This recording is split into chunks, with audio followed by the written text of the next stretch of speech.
तो केतोले भी संध्या भजन रे हो सकाळ नगर कीर्तन हो गुरुमा लागिथिबे। तो मुझे गुरुमा को द्वारा एति प्रभावित होइतिली आज डेट भी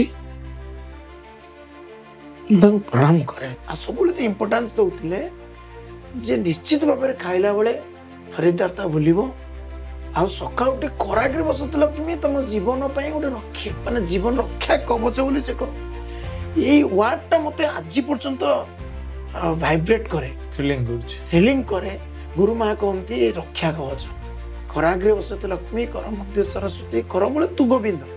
आज भी मुझे कथा जो गले भी कथा कहे गोटे पिला गोटे जो बयस था बालिका स्टूडेंट हो सप्तम श्रेणी कथा मोर मन पड़ जाते मुझे सप्तम पढ़ुली आम सबुदिन भजन करूँ कहीं आम अजा जे प्रहलाद अजा सी आम गाँव टीचर थे जदि तुम भजन न जीव सी कौन कहते पिटती बेतरे आ नगर कीर्तन न गले चटकणा पकाती सो माड भय आम डेली भजन नगर कीर्तन जाऊ भलसे पिटे गाँव में समस्त भय करती जदि भजन न गल मारे तो यही पर आम जाऊ दिने आम भजन करुचु आम गाँव से लाइट भी जाई नथिला 1990 मसीहा कथा मु कहूची ये बाल विकास संस्कार जोगु आज संसार चलवाटा सहज होती सुगम होती आउ सरलता भितर बंचार कला केवल बाल विकास ही शिखे।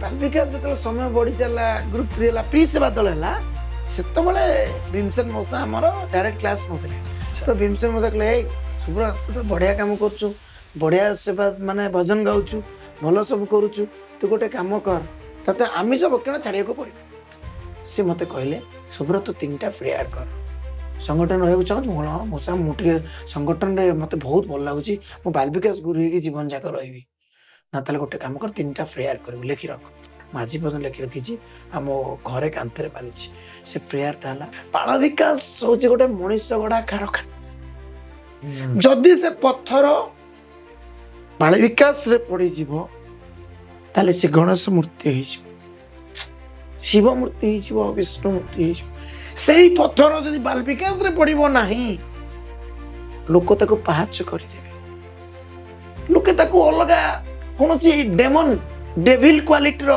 कैरेक्टर तैयारी करदे मु देखिछि मो संग माने जो बाल विकास आसी पार ना कितने कलबल होतनी मु देखुछि but we are so constructive and so strong minded हमर प्रत्येकटी कमकुट डिजाइन सुना को अलंकार करिसेंती भगवान। Salute to the all gurus of Odisha गुरु गुरुमा मन को प्रणाम जदि से प्री सेवा दल पर्यंत मोर बाल विकास गुरुमा माने मोर दायित्व नहीं नथि आज भी मो गुरुमा मते फोन करती भुवनेश्वर रहउछंती जे तो ठीक रे खाउछु तो ठीक रे रेस्ट नउछु तो मु बाबूजी बापा बोंको परे जदि कि केयरिंग होती से बाल विकास तो हठात आम भजन करुचु भजन चली मु तारा बजाऊँची भजन चली तारा बजा भितर हठात कि आम देखुचु जे जड़े मत ठाड़देला मु आखि बंद करके प्राय तो भजन मु आखि बंद कर दिए भजन कर भोर कर जन ठाड़देला भाई भाई बाबा को धोती बहुत जरूरी गोटे पेसेंट आसी तार माने मास्टर कैंटीन पाखे तो पीसीआर उठे डरीगली से आम गोटे डिस्ट्रिक्ट आंबुलांस जोटा कि आद्यावधि समिति थुआई भुवनेश्वर समिति जोटार केवल कम थिला बर्न for to take up the district जो गाड़ी आरंभ रु केबे कोनोसी कमर्शियल को जाई नै से सत्यसाई आंबुलांस हम सबले कहतली सत्यसाई ना होची डिक्शनरी रे फ्री एवं से अनुसार आम आंबुलांस को रखिथिलु केवल पेशेंट को उठेया पाई आम गोटे स्लोगान दउतलु भाई मानन को से डिस्ट्रिक्ट यूथ कर्णटर दायित्व भी नहीं सारी कहती जे उठाओ राज रास्ता छाड़ राज आ पूरा हॉस्पिटल ले मौड़मणि कहले आईडीएच वार्ड थिला सब नर्स डॉक्टर आदर्श थिला आईडीएच वार्ड ये केवल मु श्रेय देवी भगवान श्री सत्यसाई जहाँ जो जहाँ निर्देशन आम आईडीएच वार्ड अनेक प्रोग्राम अनेक फोटोज स्वामी को विभिन्न समय आम यूथ पिलग्रिमेज रे आम यूथ प्रोग्राम रे यूथ मीटिंग रे आम स्वामी की देखे कि से आनंद पाइछु स्वामी कहते चल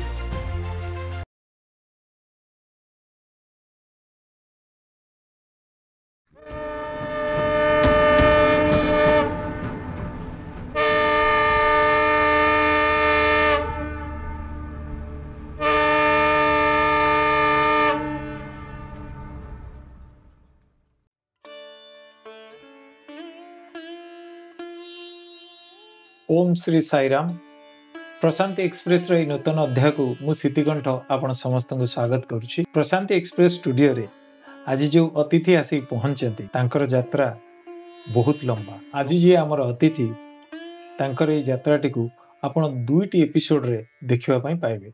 आज रो एपिसोड टी होछि प्रथम भाग। से आउ केही नुहंती ओडिशार प्रत्येक जिल्ला रे परिचित आमर अति प्रिय श्रीजुक्त सुब्रत राउत भाई।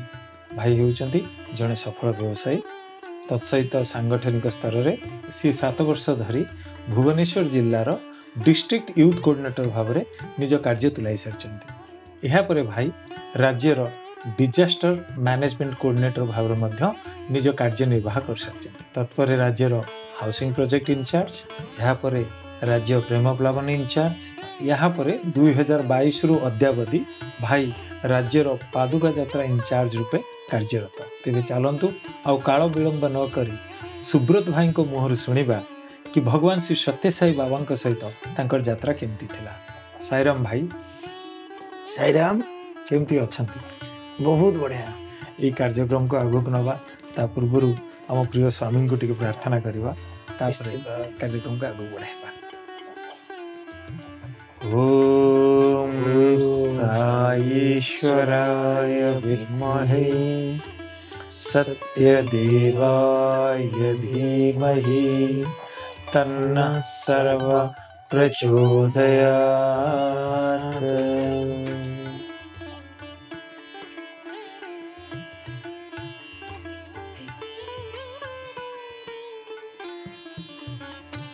प्रशांति एक्सप्रेस रो नूतन अध्याय को पुनर्बार स्वागत भाई। भगवान अनन्य कृपा कि भगवान पुणी आमको एक सुजोग देइछंती आपण सहित आपण यात्रा विषय रे कथा हवा पई। भाई मु जहा जानी आपण जेतोले 6 वर्ष सेतबेले बाल विकास माध्यम रे भगवान श्री सत्य साई बाबा सहित आपणकर यात्रार प्रारंभ होइथिला। बाल्य अवस्था रे भगवान आरंभ होइथिबा यात्रा किभଳି थिला से विषय टिके भाई कहंत। ओम श्री साईराम। ओम श्री साईराम। भगवान पाद पद्म रे मोर हृदय भरा भक्तिपूत प्रणाम। हृदय भरा साईराम एवं प्रशांति एक्सप्रेस रे उपस्थित थिबा स्थूल जगत रे सूक्ष्म जगत रे समस्त दर्शक मान को मोर हृदय भरा साईराम। प्रकृत रे एक आनंदर प्रश्न, सुंदर प्रश्न। पिलाटी दिन को मते फेरी जीवा को पड़िला जितबेले आपण मते प्रश्नटी पचारिले भाई मो संगे संग स्मृतिर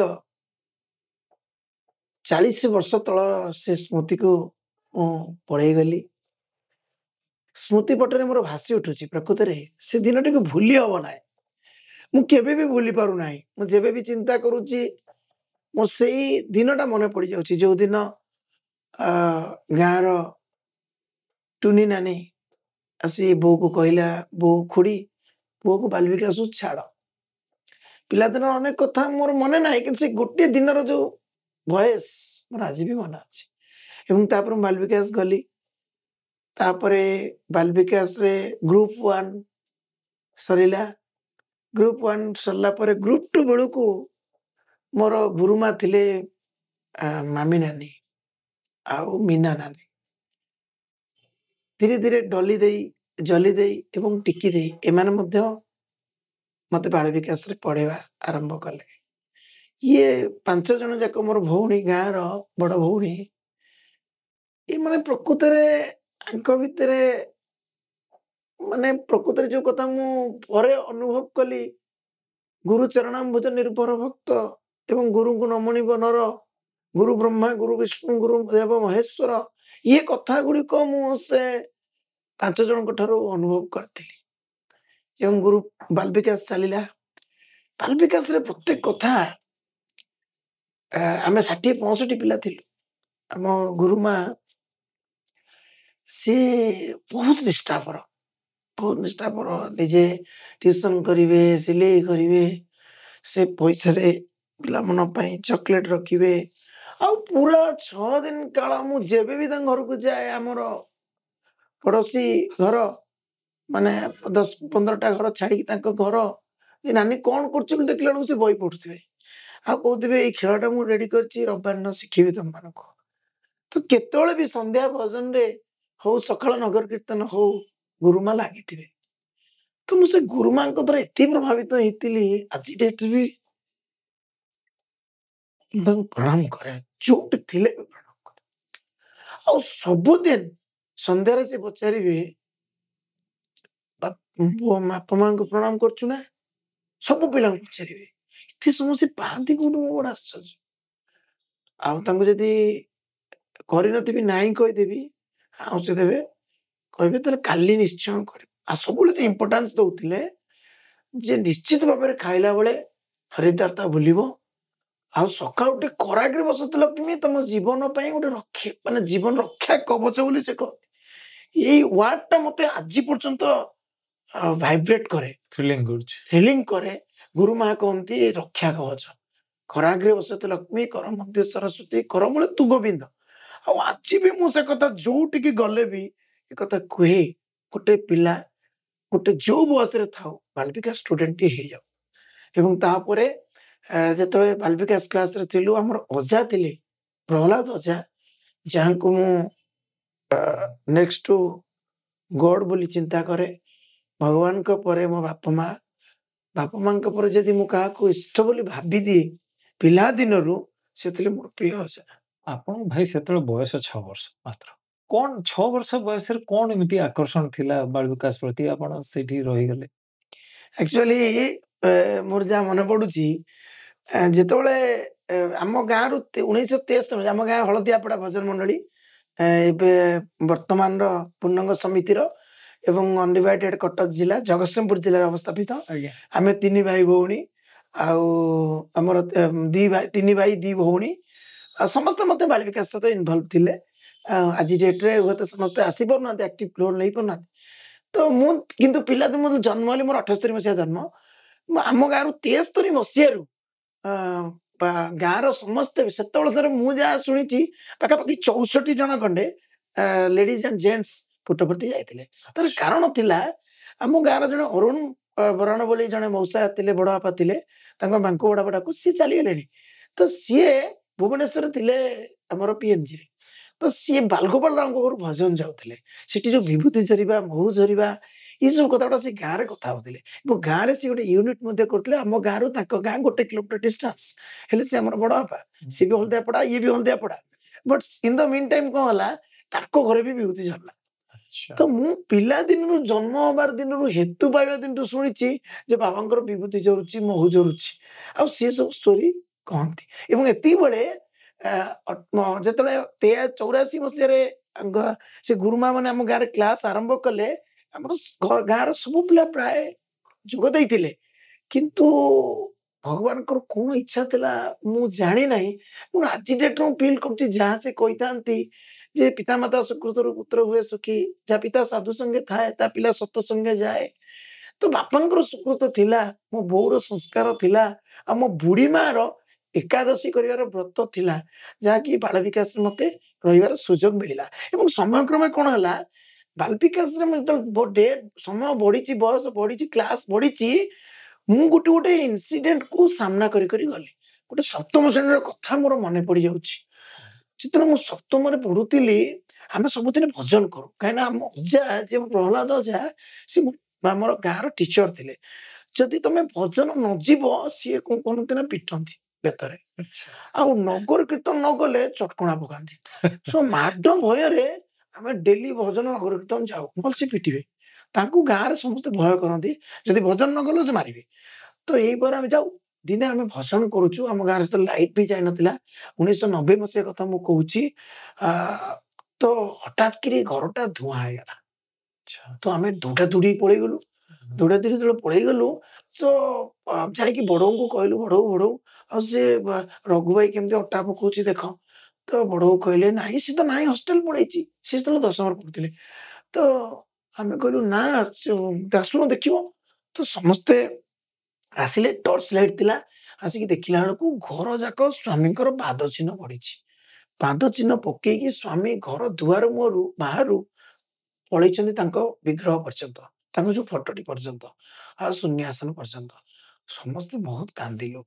ପୁରା ଘରଟା ପୁରା ଧୂଆଁ ବିଭୂତି ବିଭୂତିମୟ ପୁରା ସେତେବେଳେ ପର୍ଯ୍ୟନ୍ତ ଆମେ ଭାବିଥିଲୁ ଓଟା, ଅଟା କିନ୍ତୁ ଯେତେବେଳେ ଦେଖିଲୁ ଟର୍ଚ୍ଚ ପକେଇକି ଆଉ ଭାଇ ନାହାନ୍ତି ଜାଣିଗଲୁ ସ୍ୱାମୀଙ୍କର ଯୋଉ ମାନେ ଅଦୃଶ୍ୟ ଜଗତରେ ଯୋଉ ବିଦ୍ୟମାନ ଆଉ ସ୍ୱାମୀଙ୍କର ଯୋଉ ଉପସ୍ଥିତି ଜଣେଇବା ହଳଦିଆ ପଡା ଗୋଟେ ନିପଟ ମଫସଲ ଯୋଉଠି କି ଲାଇଟ ବି ନଥିଲା ଠିକ ଭାବରେ, କମ୍ୟୁନିକେସନ ରାସ୍ତା ବି ଠିକ ଭାବରେ ନଥିଲା, ଆଜି ହୁଏତ ରାସ୍ତା ହେଇଗଲାଣି, କିନ୍ତୁ ସେଠି ଆମେ ଭଜନ କରୁଥିଲୁ ଗୋଟେ ଚାଳି ଘରେ ଆମ ଭାଇ ଭଉଣୀ ମିଶିକି ପାଖାପାଖି 40 ଜଣ ଖଣ୍ଡେ ସ୍ୱାମୀ ଆସିକି ପହଞ୍ଚିଗଲେ। ତ ମତେ ସେଇଟା ମୋ ଜୀବନରେ ସେଇଟା ଲାଖିକି ରହିଗଲା ସେ କଥାଟା। କିଏ ସେଦିନ ଆସିଥିଲା ସେ ଅଦୃଶ୍ୟ ଜଗତରେ? ମୁଁ ଅଜାଙ୍କଠୁ ଶୁଣିଥିଲି, ଅଲଗା ଅଜାଙ୍କଠାରୁ, ବାଙ୍କ ବଡାପା ଅରୁଣ ବରଳାଙ୍କ ଠାରୁ ଶୁଣିଥିଲି, ବାଲଗୋପାଳ ରାଓଙ୍କ କଥା ଶୁଣିଥିଲି। ଏବଂ ସେତିକିବେଳେ ଟିକେ ଟିକେ ଟିକେ ଟିକେ ଆମ ସେ ଅଜା ବ୍ରହ୍ମାନନ୍ଦ ଅଜାଙ୍କ କଥା ସବୁବେଳେ କହନ୍ତି ଯେ ସ୍ୱାମୀ ତାଙ୍କୁ ଅକ୍ଷୟ ପାତ୍ର ଦେଇଥିଲେ। ସେ ନରନାରାୟଣ ଗୁମ୍ଫା ବହି କଥା ସବୁବେଳେ ସେ କହନ୍ତି ଯେ କେମିତି ସ୍ୱାମୀ ହିମାଳୟର ସନ୍ତମାନଙ୍କୁ ଦେଇଛନ୍ତି, କେମିତି ସ୍ୱାମୀ ହିମାଳୟରେ ଭକ୍ତମାନଙ୍କୁ ସାହାଯ୍ୟ କରୁଛନ୍ତି। ଏ ସବୁ କଥା ଆମେ ବାଲ୍ମିକା ଷ୍ଟୋରି ଭିତରେ ଆମେ ଶୁଣୁଥିଲୁ, କିନ୍ତୁ ସପ୍ତମ ଶ୍ରେଣୀର ସେ ଗୋଟେ ମାଇଲ ଷ୍ଟୋନ ହେଇକି ରହିଗଲା। ସେ ଅନୁଭୂତି ଯୋଉଟା କି ମୁଁ ଆଦ୍ୟାବଧି ତାକୁ ସାଇତି ରଖିଛି ମୋ ଜୀବନରେ ସବୁଠୁ ବଡ଼ ଅନ୍ତରଙ୍ଗ ମୁହୂର୍ତ୍ତ। ଏବଂ ସମୟ ବଢିଲା ତାପରେ ମୁଁ ଟିକେ ଭାଗବତ ପଢିବାକୁ ଭଲ ପାଏ।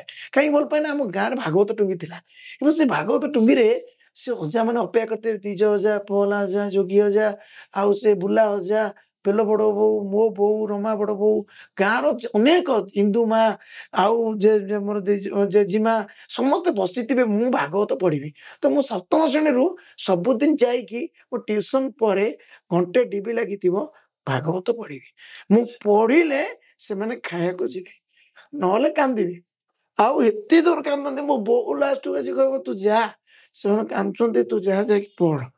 ପଢିବି, ପଢିଲା ପରେ ତାପରେ ଖାଇ ପିଇକି ମାକ୍ସିମମ୍ ଆମେ 9ଟା 9:30 ଭିତରେ ଶୋଇପଡୁ, କାହିଁକି ନା ରାତି 4ଟାରୁ ଅଜା ଆସିକି ଡାକିବେ। ତ ଇଏ ସବୁ ପରେ ପରେ ମୁଁ ଗୋଟେ 9th କ୍ଲାସରେ ଗୋଟେ ଭାଗବତର ଡ୍ରାମାରେ ରୋଲ କରିଥିଲି ତୀର୍ତ୍ତୋଲ ସମିତିରେ।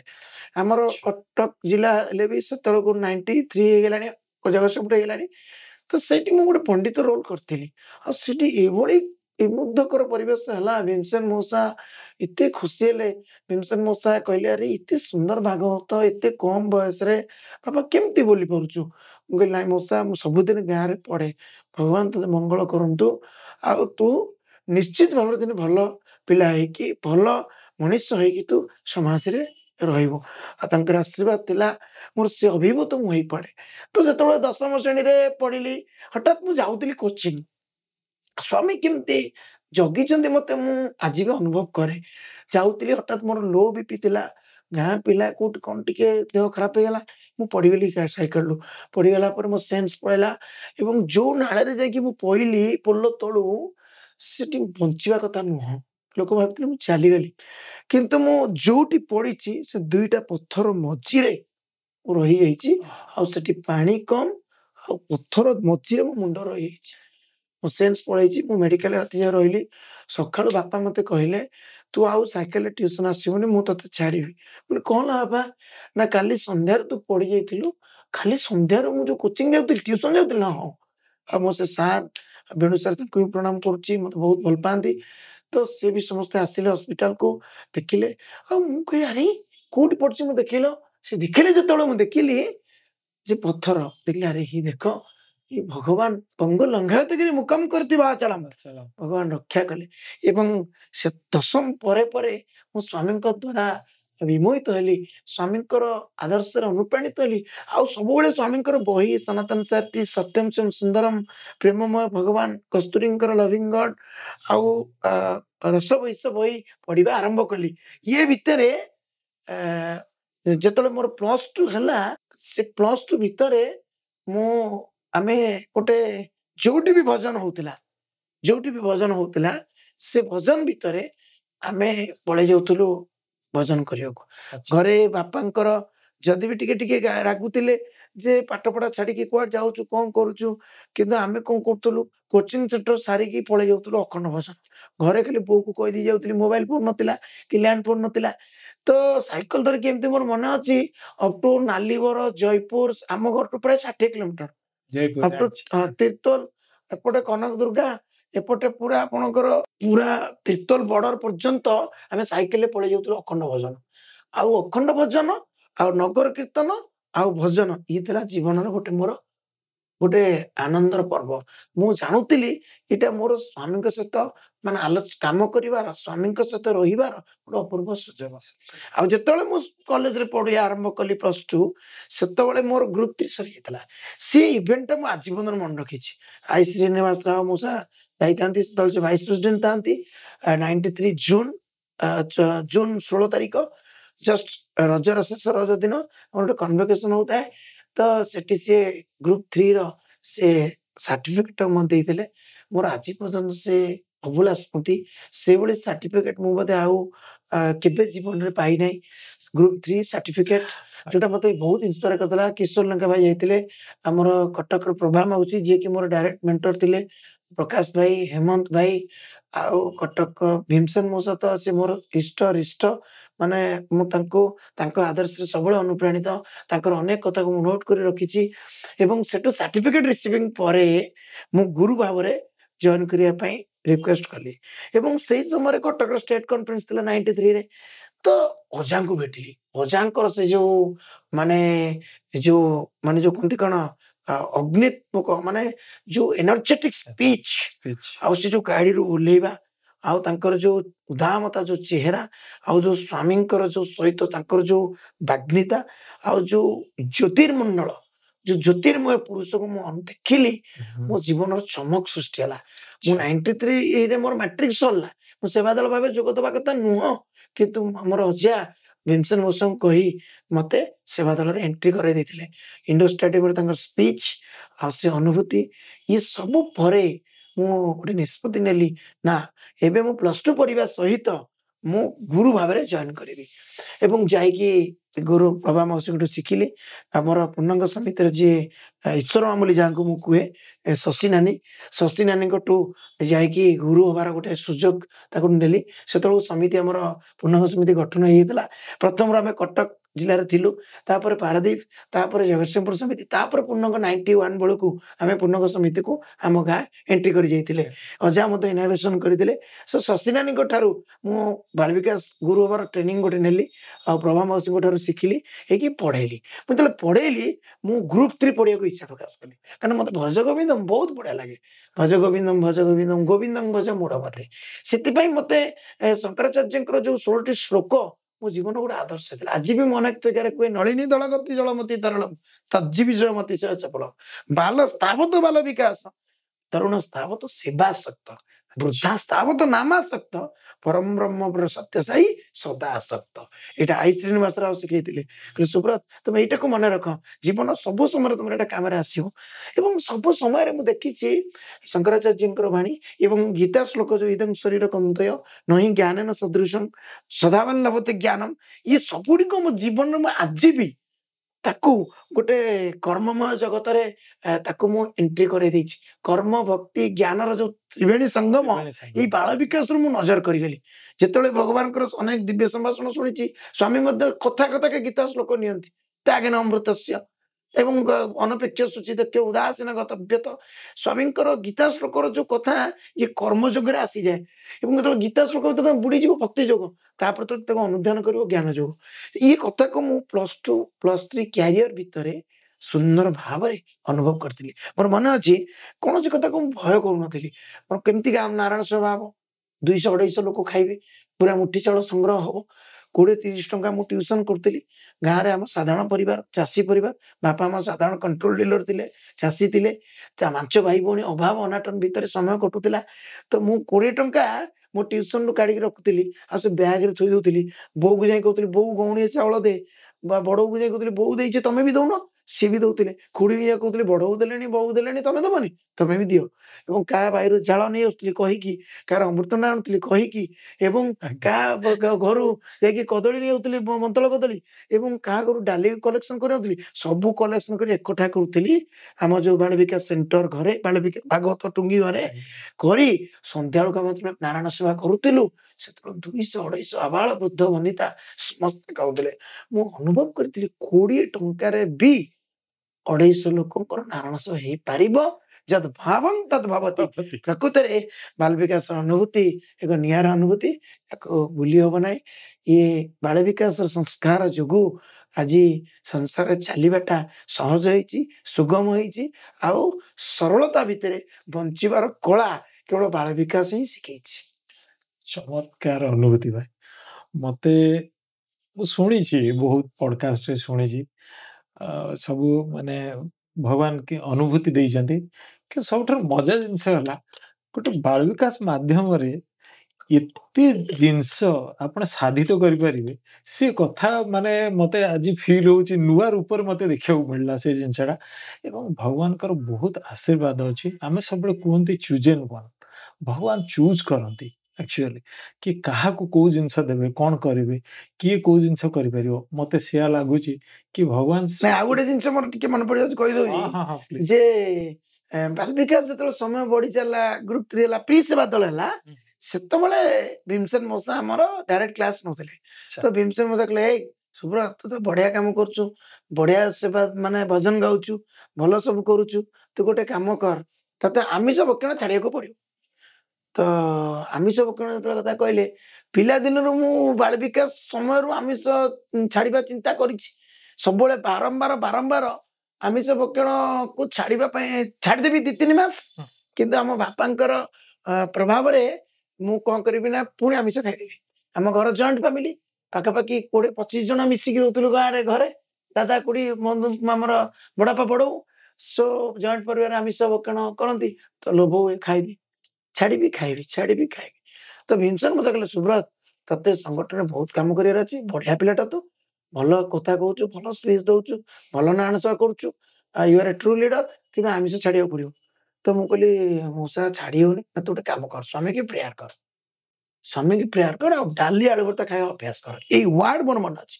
ଗୋଟେ ଫିଜିକ୍ସ ପ୍ରଫେସର, ଗୋଟେ ରେଭେନ୍ସା କଲେଜର ଗୋଟେ ମାଇଲ ଷ୍ଟୋନ, ଆଉ ସାରା ଓଡିଶାରେ ଜଣେ ଦିଗବାରିଣୀ ଯନ୍ତ୍ର, ସିଏ ଗୋଟେ ହଁ, ମାନେ ସେଭଳି ବାଗ୍ନୀ ପୁରୁଷ ମତେ ଗୋଟେ କଥା କହିଲେ, ସୁବ୍ରତ, ବଡ ବିଚିତ୍ର ଅବତାର, ଇଏ ରୁଦ୍ର ଅବତାର, ଇଏ ଅବତାରକୁ ଯେତିକି କହିବୁ ସେତିକି ଦେବେ, ଆନନ୍ଦର ସହିତ ଦେବେ, ଆଉ ଯଦି ନ କହିବୁ, କିଛି ଭୁଲ ଭାଲ କରିବୁ, ଭସ୍ମ କରିଦେବେ।